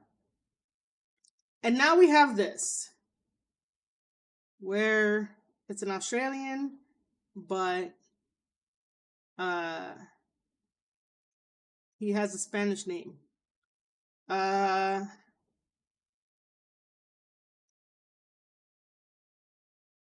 Wrestle Strong Dojo. Uh, all right, don't mind me if I like quickly skim through and read this. Um, just so I could be like, okay. So this one here, One Stop Wrestling asks, where did you get the inspiration for your gimmick? And EMT. Oh wow, it's his wrestling name has EMT. He responds with, a variety of people influenced my gimmick. Blue Demon Jr., a Don from Street Fighter, Georges St. Pierre, Ultimo Dragon. I handpicked elements of each, but the rest is all El Mas Terrible. Okay. So those are his inspirations, all right. I just find it so funny. I wonder if he speaks Spanish. I wonder. Um, that's the end of that one. Oh, I'm guessing that's a pull-out poster. All right, so this is the end of the article. That's a pull-out poster. Another pull-out poster.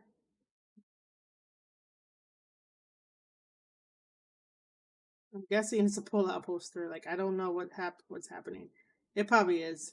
More one-stop podcasts. And then this is a guide to Stardom.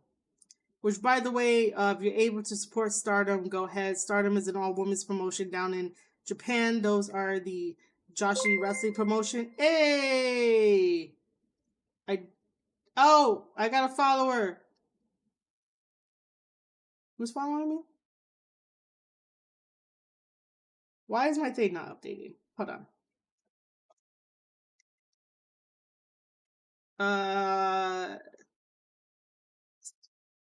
Sport Inclusive. I love that name. I really do. Thank you for following me. I am Marie Shadows, the host and creator of the Square Circle podcast. I am happy that you are here. Welcome to chat. Welcome to me reviewing Craig Smith's amazing wrestling magazine called One Stop Wrestling. But yeah, I really do like that name. Thanks for stopping on by. So I might have to move my my image just because I have no idea what was that. I got no idea what was that.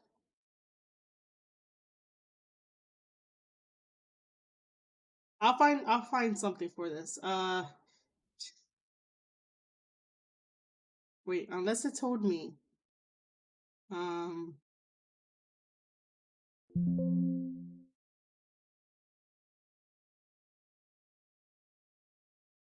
Hold on.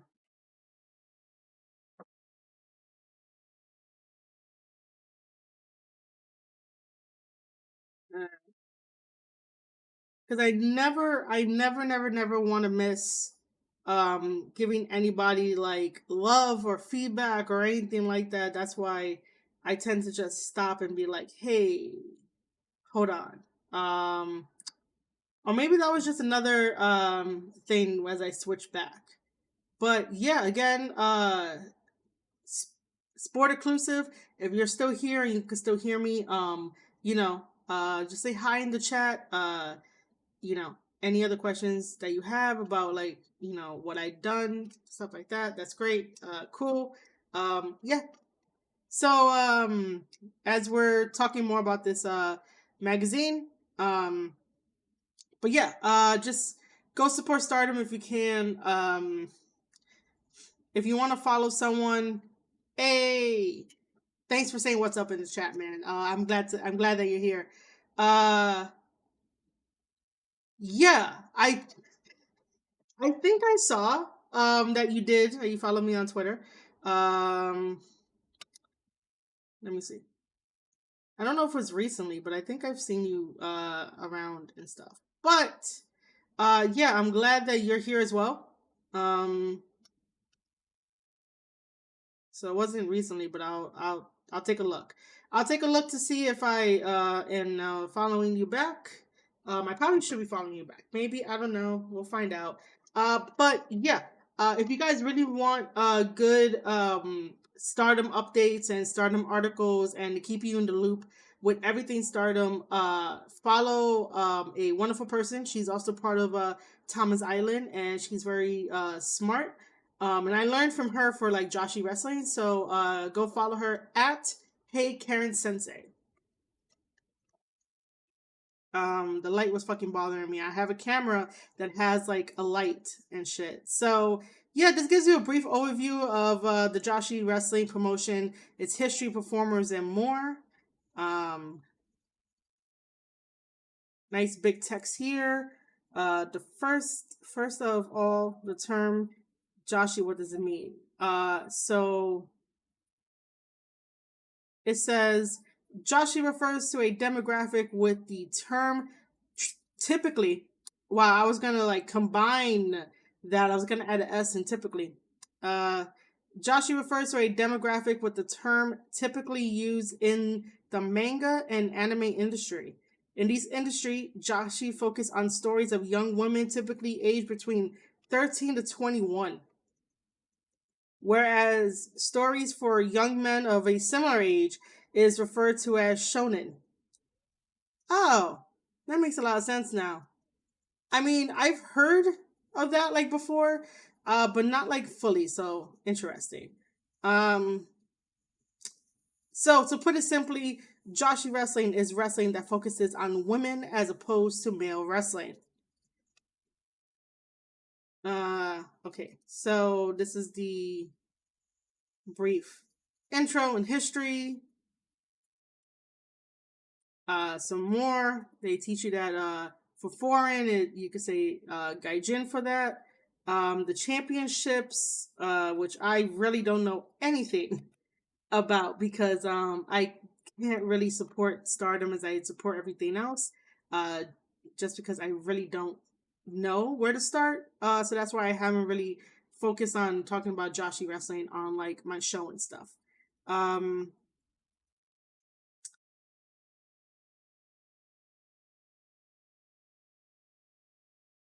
more stuff. They tell you about all the factions. Like, this is a really good start. If you really want to get into Joshi wrestling, you go get One Stop Wrestling. I think that's what they did well. And then we have Deez's Corner. His article on 5 NXT women who flourished on the main roster. He has chosen Carmella. He chose Alexa Bliss, Bianca, Mandy, and Nikki Cross as his 5. This is another ad for Wrestle World, which is kind of cool. And now we come to the interview with Crowbar. Again, the layout is really good. I do like the fact that we get some pages with color, and then the whole Joshi thing was black and white, and I really think that that meant a lot. Another ad for Retromania about like where is it coming from? Where is it coming from? Where is it gonna get released? Where is it coming from? So yeah, I think overall, One Stop Wrestling did a wonderful job to create their own magazine. And this is like their first issue. So if you guys really want to get one, you could get one as a physical copy over on their Etsy shop. I don't have the timer for it to pop up in the chat. I could probably like look it up and give it to you guys. But if you go to his Twitter handle, which it should be like One Stop Wrestling, but let me double check for you on that.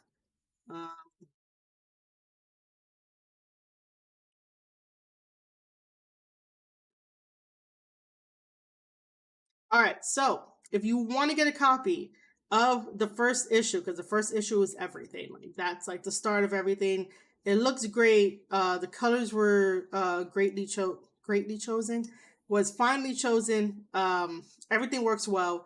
I like what they did for the first issue. So if you want your own physical copy, go ask Craig at the number 1, stop_wrestling, to ask where you can get your physical copy. Most likely it's going to be at Etsy shop, because they are sending out physical copies. He sent me this one and I told him that I'll just review it, because that's what I do. I like putting over people. I like putting over content creators that make wonderful work. This is one of them, and this is only the beginning for Craig and his wonderful girlfriend who helped put this together and shit like that. But yeah, I totally recommend it. This was the mini surprise. So again, go contact Craig at the number 1, stop_wrestling, to see where you could get your copy, because he has copies to for purchase. I was gonna say to give out, but it's not for free.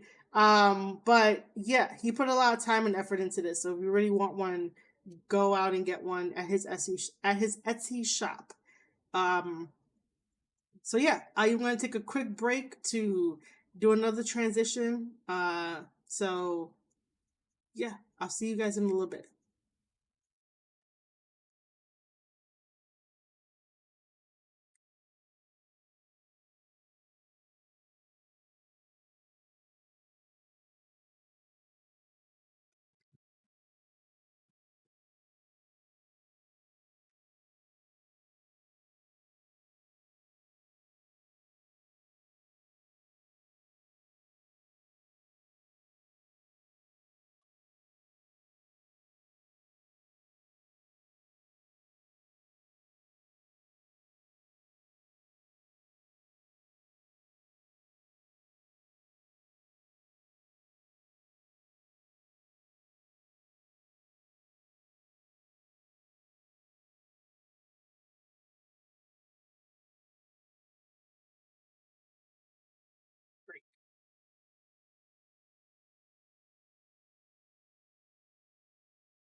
Anyone else? No, it's only him. Okay.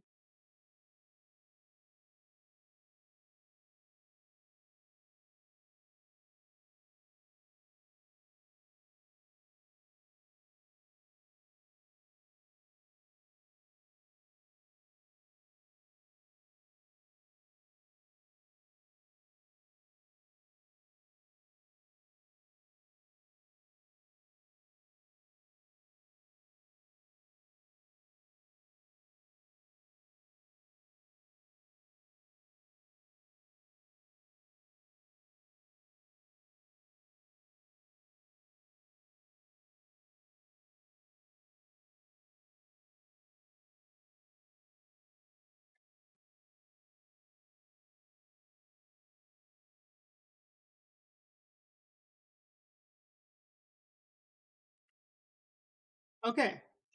I'm back. Just as a quick reminder, again, I know it's not showing up here because I don't have much chatters, but the bot timers will usually like leave certain information for you guys. So if you're enjoying the stream, right? I have no problem selling myself out if that's what this is doing. Um, for stuff. But if you're enjoying the stream, I have been streaming for now. It's gonna go on like 2 hours, which is kind of cool. If you click on this, and if you ever want to give a one-time hug, because on Coffee you're able to call the donations whatever you want. Ooh, excuse me. Originally, it's like, buy me a coffee. Cool. But no, I want a hug. I want your hug. You guys are here chatting with me and everything. So, I just simply want your hug because that definitely helps out a lot. I'm going to move this back up here. And I will find another place for it next time. But I want to make sure that I see the chat for some reason. But yes, Coffee allows you to make a one-time donation or a monthly donation, and that's what I have on there. And this is what you guys get when you do that. Oh, I didn't know I took it out. Um,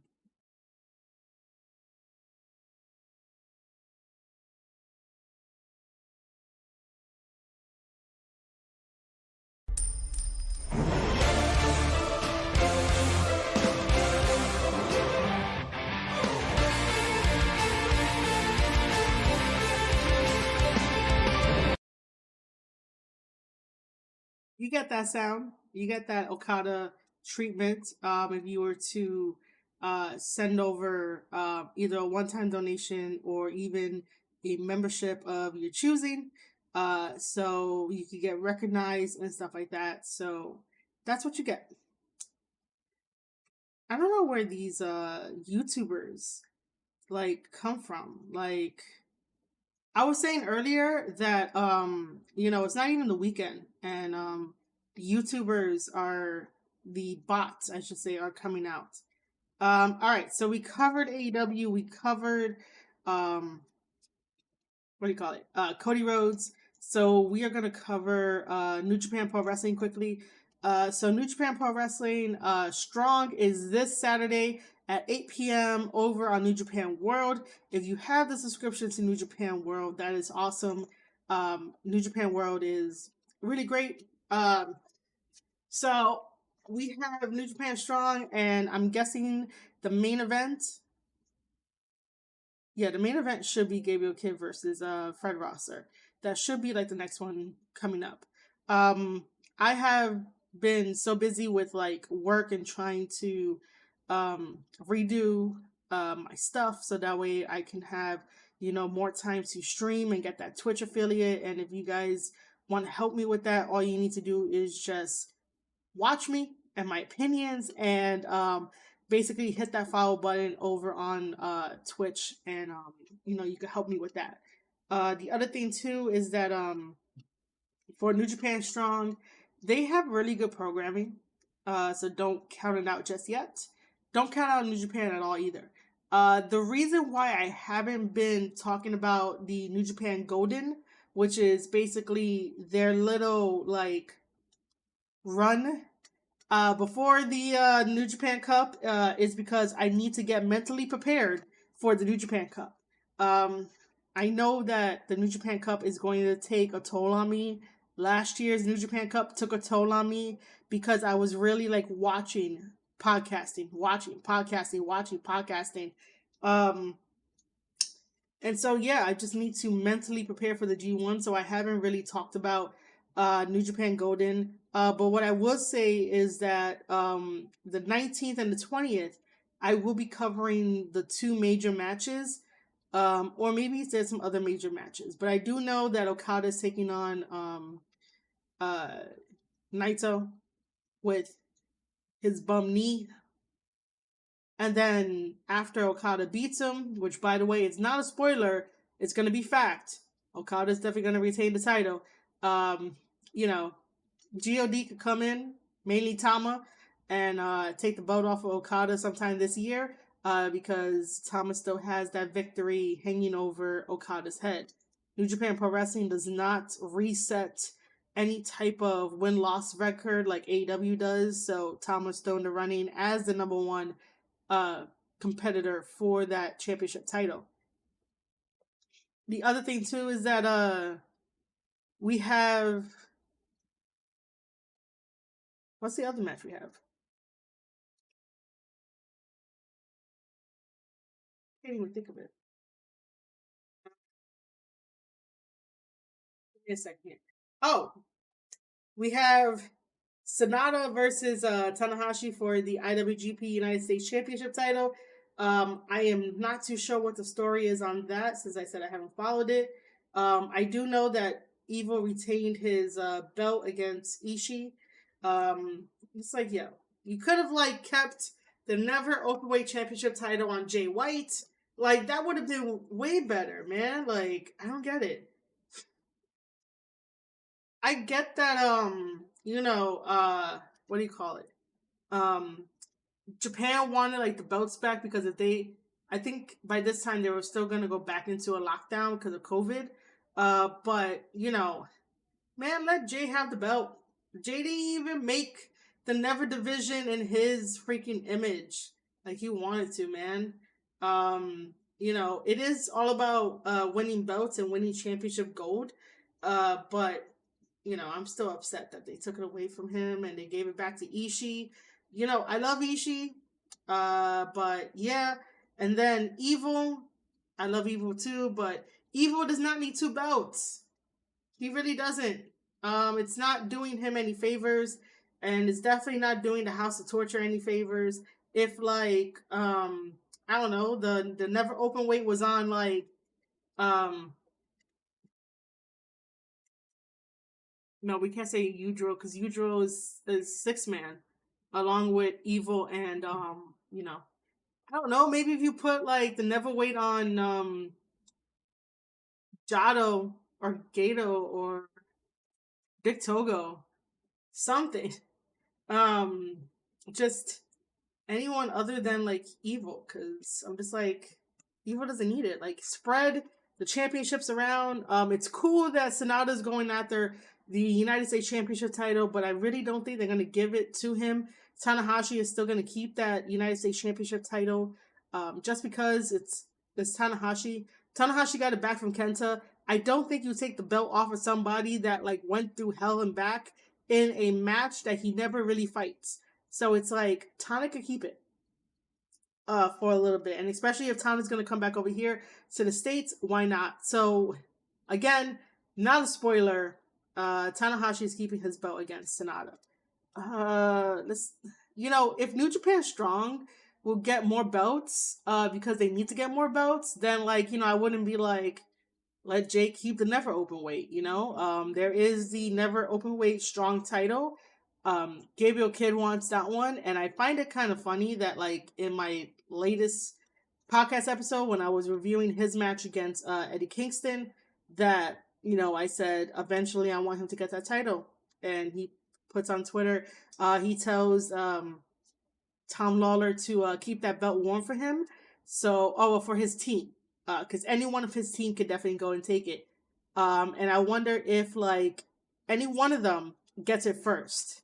If Gabirel Kidd is definitely going to challenge, for that for his friends with his friends. But you get the idea. Yeah. So New Japan Strong is going to be great this weekend. Also New Japan Pro Wrestling. So like I said, on my podcast, I will have specific podcast episodes dedicated to February 19th and February 20th, and anything else that's important. And then we go to the New Japan Cup. This tournament last year was like the first every year I decided to participate in the New Japan Cup. That does not mean I wrestled there, because I was not there. You did not see Marie Shadows there. But in spirit and in writing, you can definitely know that I took part in it. And basically, my booking was wrong. Gato was like, fuck your booking, Marie Shadows. Like, I'm going to do everything opposite of what you have, and this is how it's going to happen. I'm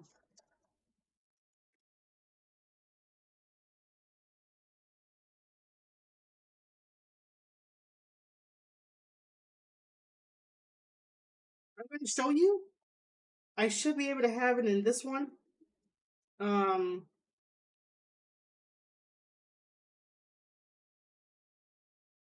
yeah. Because I write down everything. Everything that I watch. So I have notes. So just in case if you guys think like, I just talk out the ass or whatever, or I'm not reputable. Notes from, I don't know if you can see that very well, but can you? No.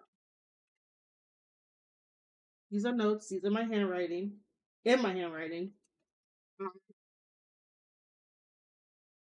that one I show you is Wrestle Grand Slam New Japan Pro Wrestling from 7/25/21. Oh, which one has, no, I did.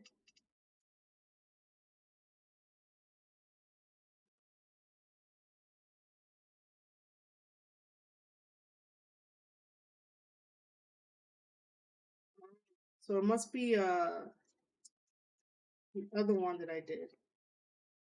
Yeah, okay. So it's not in the green one. Not in the green one. I think it's in this one, but I didn't finish this one. Nope. Didn't finish. Nope. That's the article one. This is what it's like to be a writer, by the way. Have a bunch of notebooks. So if you guys ever want to like send me stuff, notebooks are the way to go.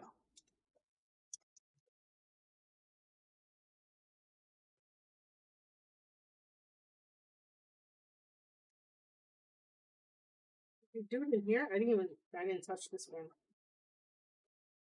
I didn't touch this one yet, so it's not in here, but I know that I wrote it somewhere, and I wrote out the G1. No, not the G1, I'm sorry. I wrote out New Japan Cup, and I don't know what notebook it is in. Because I had a whole big thing of it. What is this? Nope.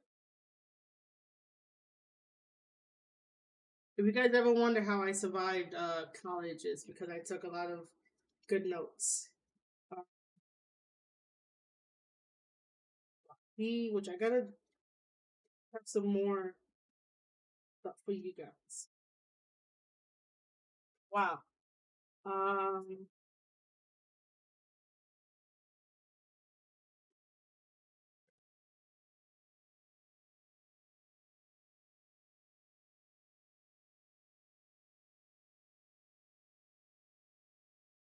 also have this notebook, which is a Sea of Thieves notebook. I love these type of notebooks way more. I bet you I didn't write it in here. Because I know I didn't.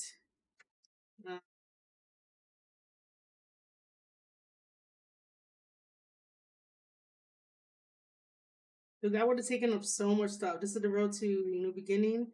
Yeah. Hold on. New Japan Strong. Castle Attack. Yeah, this is not it. Castle Attack. Dynamite. Okay. Hold on. This isn't it either. No, that's Nuntaku.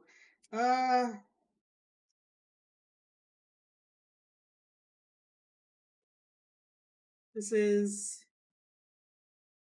What is this? This is not even it anyway. I'm just like, I want to know what this is. Sakura Genesis. Alright, so let's see. The New Japan Cup.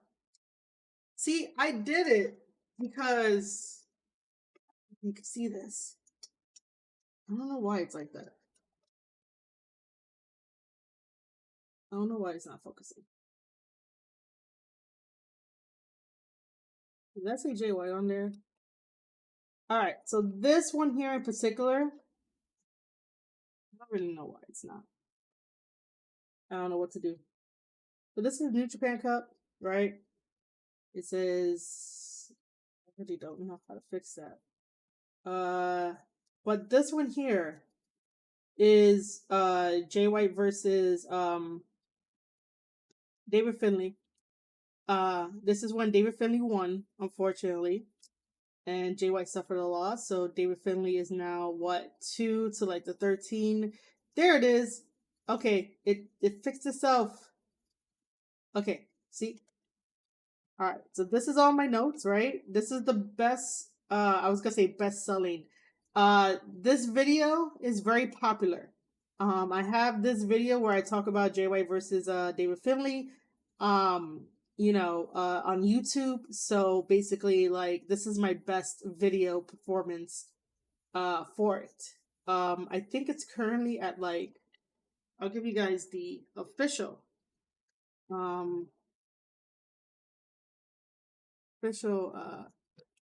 views on it, because I really did enjoy making that video.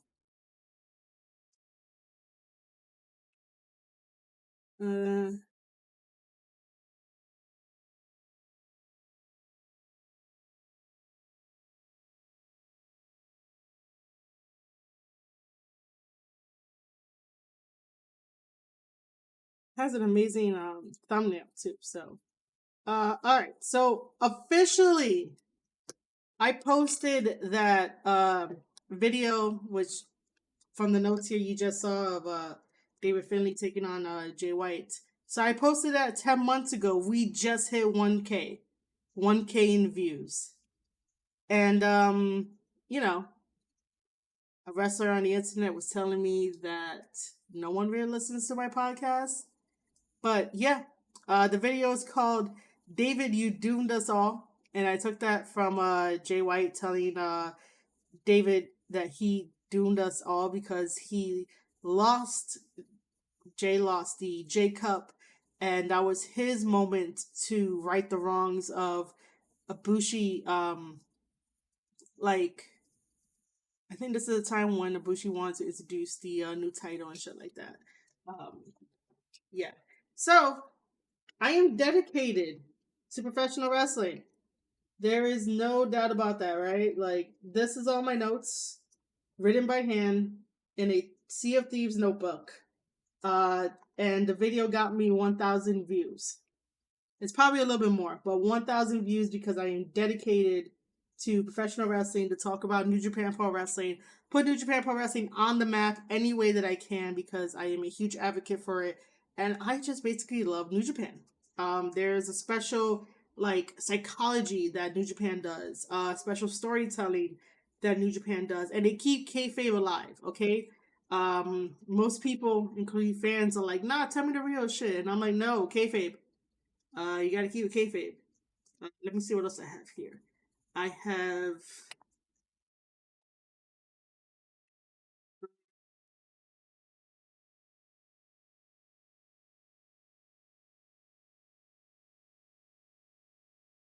I think I did the one for 2020, not last year, because I have Osprey versus Zack Sabre Jr. here, and this is in the time where it's the New Japan Cup.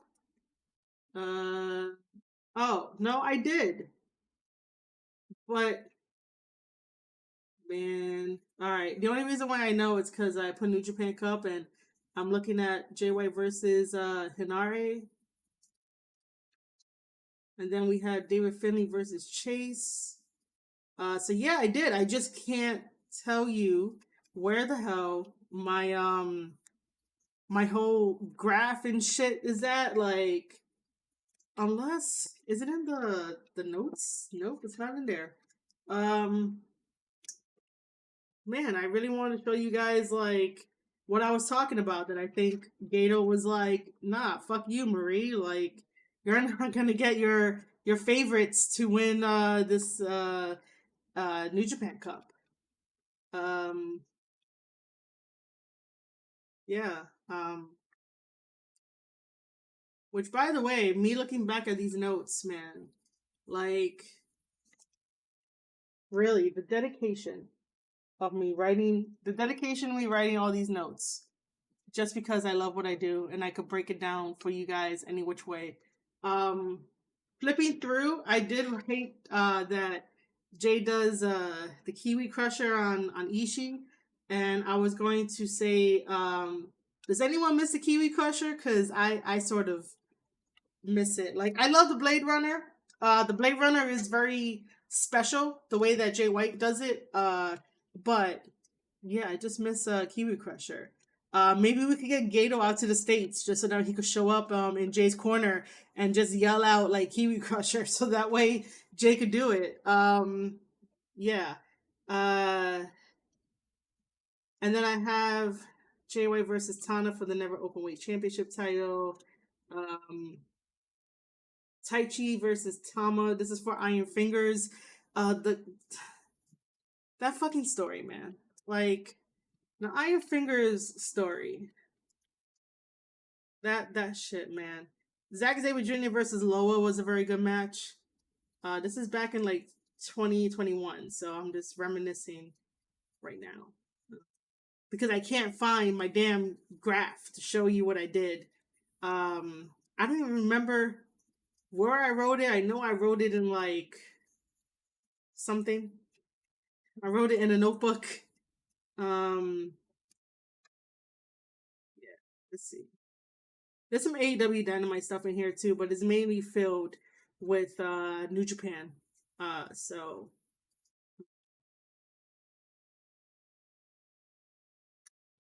Tama versus Goto, which was cool.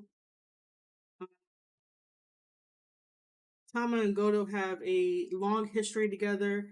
Uh, that was actually his first tag team partner when he came in, and then he just like branched out on his own, joined Bullet Club, all that kind of stuff.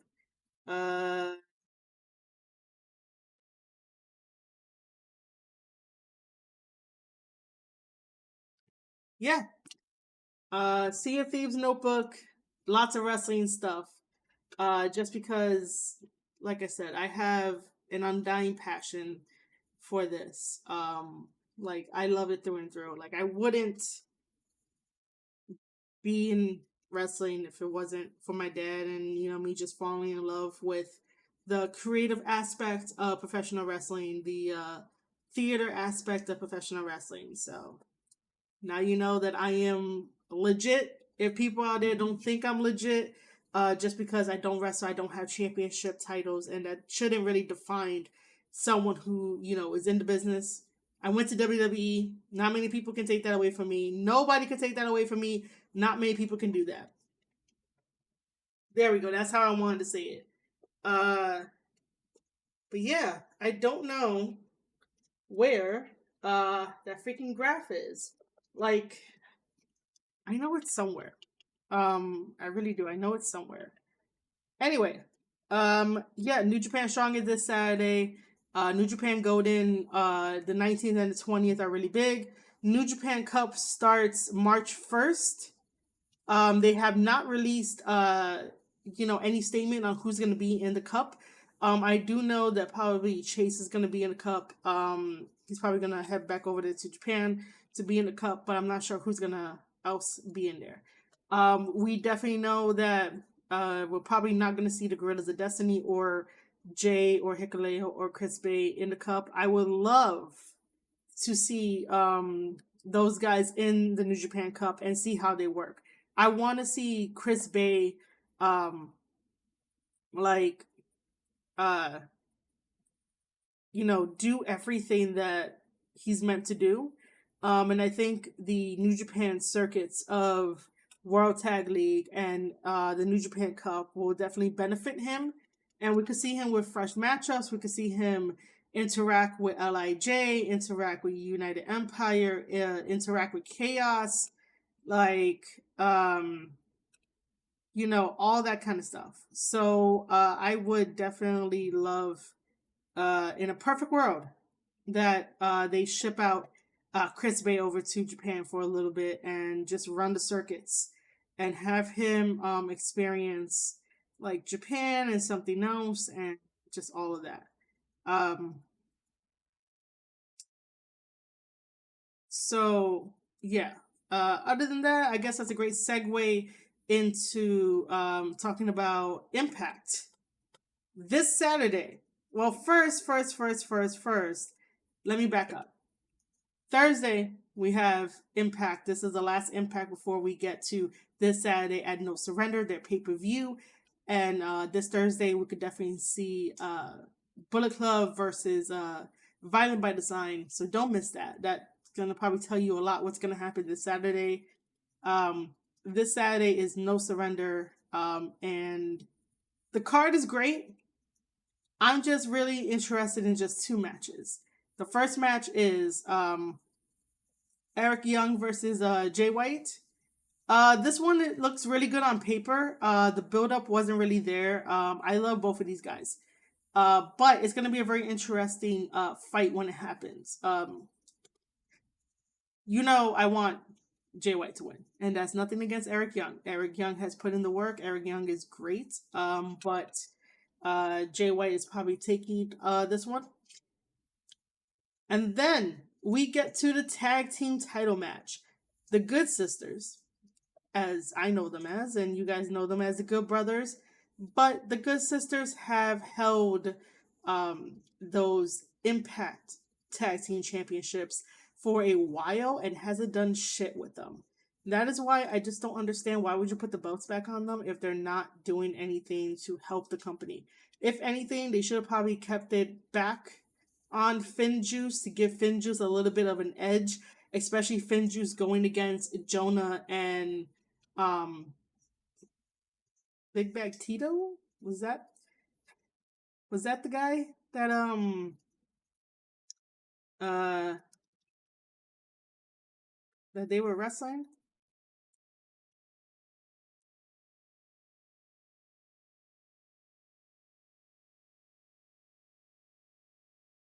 Okay. Um. Yeah. Okay. So on New Japan Strong, this one that just passed, so last Saturday, right? Because I decided to watch it. I probably should do like a Twitter Spaces after like I watched that just to get everyone's feedback and stuff like that. So basically, um, it was Jonah and Big Bag Tito taking on Finn Juice. If Finn Juice would have walked into New Japan Strong with those Impact Tag Team titles, it would be a little bit more better in their feud. Because right now, I just don't understand why David Finlay is having a feud with Jonah. Makes no sense. And I'm not just talking about because it's like a body size difference. It's just more of like a why.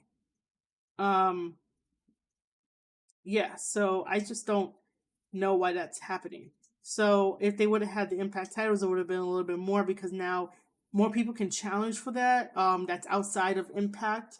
And Finn Juice would have elevated elevate the title scene, the tag team title scene. So yeah, that would have been very fantastic. But they didn't do that. They kept it on the Good Brothers because the Good Brothers took it away from Finn Juice, and then we didn't see anything from it. Now that, well, I was gonna jump to God, but let me not. I was gonna say that if anything, the second choice would have been Hikuleo and Chris Bay becoming the Impact Tag Team Champions, and I would have took the risk on them. And it's not because of Bullet Club, and it's not because I'm a fan of Bullet Club. It's because of, again, you want to promote the younger guys. You want to build the younger guys, so you give it to Hikuleo and Chris Bay, and as they're going through New Japan Strong, representing both New Japan and also Impact Wrestling, Finn Juice comes along and be like, hey, we want to challenge you for those titles. And then we have a series of back and forth matches of Finn Juice and Finn Juice versus uh Hikuleo and Chris Bay. And those would be great matches. Obviously you'll have to see, I would basically be like, we're doing either draws or DQs, and then we could start with who wins what, why they win it, because this really has to mean something. And they do this for a while until the Gorillas of Destiny comes in. And because the Gorillas of Destiny comes in, you know that they want the titles. But this way it makes more sense too, because, there's history between the Gorillas of Destiny and the Good Sisters. So, my way would have taken it a whole nother route. But I really do want to see Hikuleo and Chris Bay get some gold around their waist because they are really good as a tag team. They have really good tag team moves.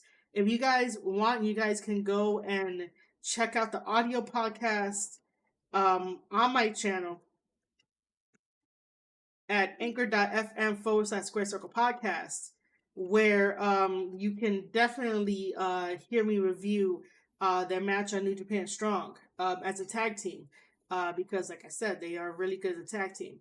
But let's focus on No Surrender and God versus the Good Sisters.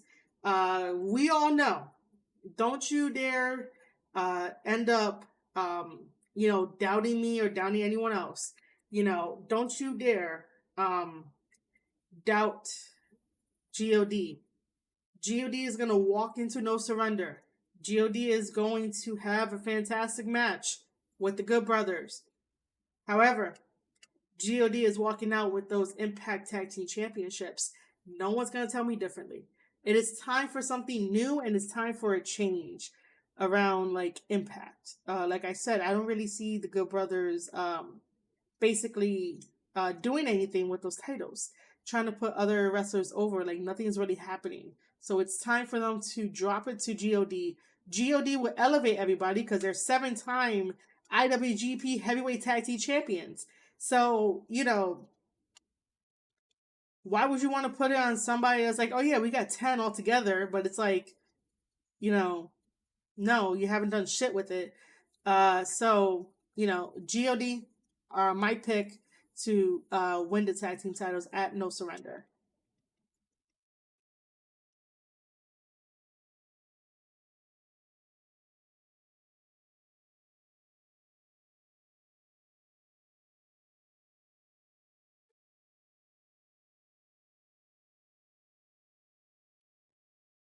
So I think I covered everything for 2.5 hours. I covered Cody Rhodes, AEW, Impact, New Japan Pro Wrestling. WWE stuff, we have Elimination Chamber in Saudi Arabia. No matter how you feel about it, I just want to leave you with this quick thing. Because I see a lot of comments online where it's like, oh, it's blood money, it's blood money. First of all, the Prince is a very powerful guy. He is way more powerful than the president. I'll tell you that right now. And I say that because you guys really got to think about it, okay? You can't just think in terms of an American mindset. You got to think above that, which this is what it means. If any of those wrestlers from WWE gets kidnapped by the local terrorists that they have over there, I don't know what they're calling them. I'm not going to make up a name for them because I just don't know. So I'm just going to go with the safe route of saying, the local terrorists that is in Dubai and Saudi Arabia. I don't know what they are. But if anybody decides to kidnap a wrestler on the Prince's watch, because WWE are guests of the Prince in Saudi Arabia, if any one of them decides to kidnap somebody and do some harm, not only will the Prince will probably do a public execution to show people that you're not supposed to do that to his guests of all people. That will start World War III. And I don't think nobody is going to do that. So rather than just saying shit on the internet, and just call it blood money, because yes, women do get killed over there. Men get killed over there too. But you cannot expect a country that has their ways set in stone to change overnight, because that is what we know. I'm not sure if anyone out there are Star Trek fans, but this is the one time where we would invoke the Prime Directive. And if you can take a bigger paycheck to provide for your family, to provide for yourself, why not take that bigger paycheck? America has spilled more blood than anything else. And our money should be called blood money, because we basically took over land from other people that were here already, but we're like, no, this is ours. We don't know who you are. You weren't here first. When literally our history books say that there were other people here. And then we still have the natives that still live here, but we put them in a fucking corner. And it's like, yeah, that's America. So before you throw judgment at another country for doing things in a very Stone Age, maybe demoralizing way, but have made strides since 2019 to give freedoms to the women,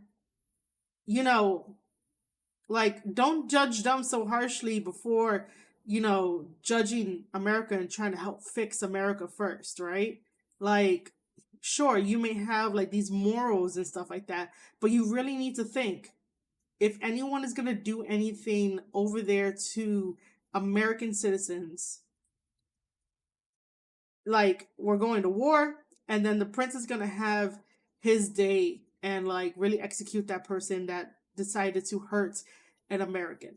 Now, sure, people might come back at me and be like, oh, well, they didn't do that to the American reporter. Well, that was a couple years ago, right? Was that reporter a guest of the Prince? You have to really look at the differences. WWE is going over there because the Prince wants to provide some type of entertainment and to show people that there's fun stuff. He's a wrestling fan. He wants to bring in wrestlers and have entertainment, right? So they're coming in as a guest. That reporter that got killed, again, you ask the question, if was that person a guest? If you're a guest of the prince, you are safe. If you're not, you go over there on your own accord and you have to really fend for yourself. That's it. That's basically like logical thinking, level-headed thinking, and that's the only thing I'm probably gonna say on it. You can hate it, love it, whatever you want, but you really gotta think like that. They are making strides for the women. 2019, they allow them some privileges where they can go get a divorce without having a man by their side. They could learn to drive. They could travel without having a man by their side. So they're making small strides. They're not going to do things overnight. So stop getting on Twitter and stop trying to, push, the American way when the American way is not squeaky clean.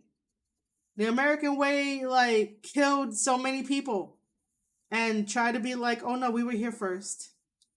Yeah, but you see those natives over there? We're just going to keep them in the corner. Like, America's no better. And yet then people are like, blood money. Our money is blood money too. Like, it really is. And that's how I feel about it. You can't just judge a country just because you live with freedoms that people would love to have. But then again, they don't. Because that's just how their society on the other side of the world decided to build their structure and build their society, like caste system. Even though caste system may not be the word, but you get the idea. The way that we built ours is different from everyone else. So just invoke the Prime Directive and, let them be. They're making strides. I just think it's really stupid that every single year that WWE goes to Saudi Arabia, it has to be like, oh, this is blood money. But would turn a blind eye to everything that America has done and how much blood America has spilled. So yeah, perspective. That's all. That's all I'm saying about that. Again, if you guys are enjoying the stream, right? Then I encourage you guys to hit that follow button over on Twitch. By you hitting that follow button, that allows me to end up becoming a Twitch affiliate a little bit faster. And you watching these videos with me and chatting with me, that'd be great too. You're over on the YouTube side, thank you for being there. Square Circle Podcast. No, not Square Circle Podcast. I can't edit this shit. But Square Circle Countdown. Thanks for chatting with me for a little bit. Micro Order. I'll see you tomorrow. That's right, ladies and gentlemen. I'm a very busy woman being on everyone's podcast. If you want me to be on your podcast to talk about professional wrestling and, maybe some fun stuff depending on what it is, but mainly professional wrestling, hit me up in the DMs at Marie_Shadows and we could work something out. So last night I was on Thomas Island. Love being on Thomas Island. Today I'm running my own Twitch thing because I want to get Twitch affiliates. And then tomorrow I will be on Micro Order to talk more wrestling. And then I have the weekend. And I was thinking of, contacting some people and, make another Twitch stream and we have something fun. Hopefully, maybe. If anything, stay tuned to the Twitter. That's where I mainly send out notifications of like, hey, I'm doing this or I'm doing that. But yes, I am going to do the cool thing and have this stream ending thing. Give me a second here. Because I got to update it for all of the cool new people that I have. So yes, bear with me. Because I do not know if it's going to, oh, wrong thing.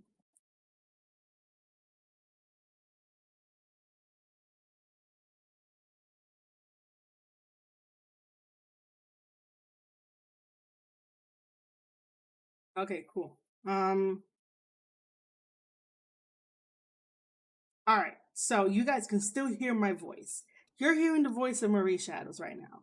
I am ending my stream. I do want to thank people for tuning in, whether you tuned in on Twitter, uh, YouTube, and Twitch. If you're over on the Twitter side, just hit that follow button and follow me. Also, if you want to subscribe to the newsletter, the simplest way to do that is go to my profile page and hit subscribe. When you hit subscribe, you'll get all 17 issues and you get to read my journey, read everything else, and have some fun. And I just realized that it's not showing everybody. All right, so let me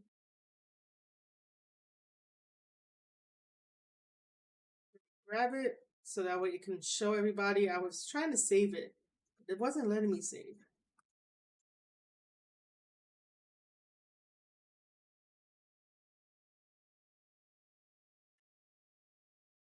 This is not. I am.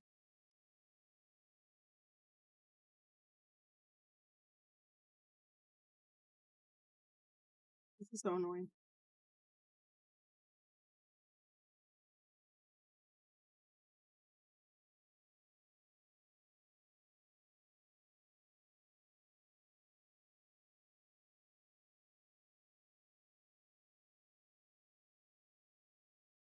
Yeah, it's not letting me save what I need to save.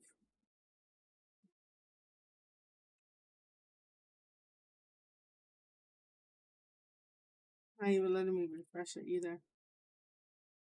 There's always something. Like I can't end on a good note.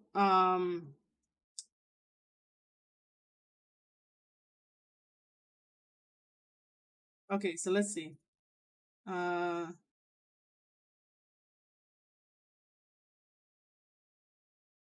Okay, got it. Got it now. Got it. So there we go. My stream is ending, guys. I want to say thank you to Sport Exclusive for following me, and also for Amanda? No. For Jack to also follow me.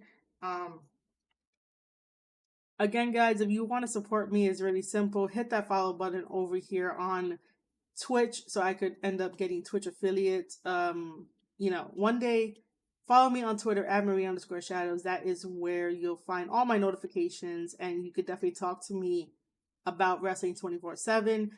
Also, on my profile page, you can hit subscribe and be subscribed to my newsletter. I just put one out. You might want to read it. If you're over on the YouTube side, again, Square Circle Countdown, thank you for chatting with me. You can follow my YouTube at youtube.com/Square Circle Podcast. And if you want the audio version, anchor.fm/Square Circle Podcast.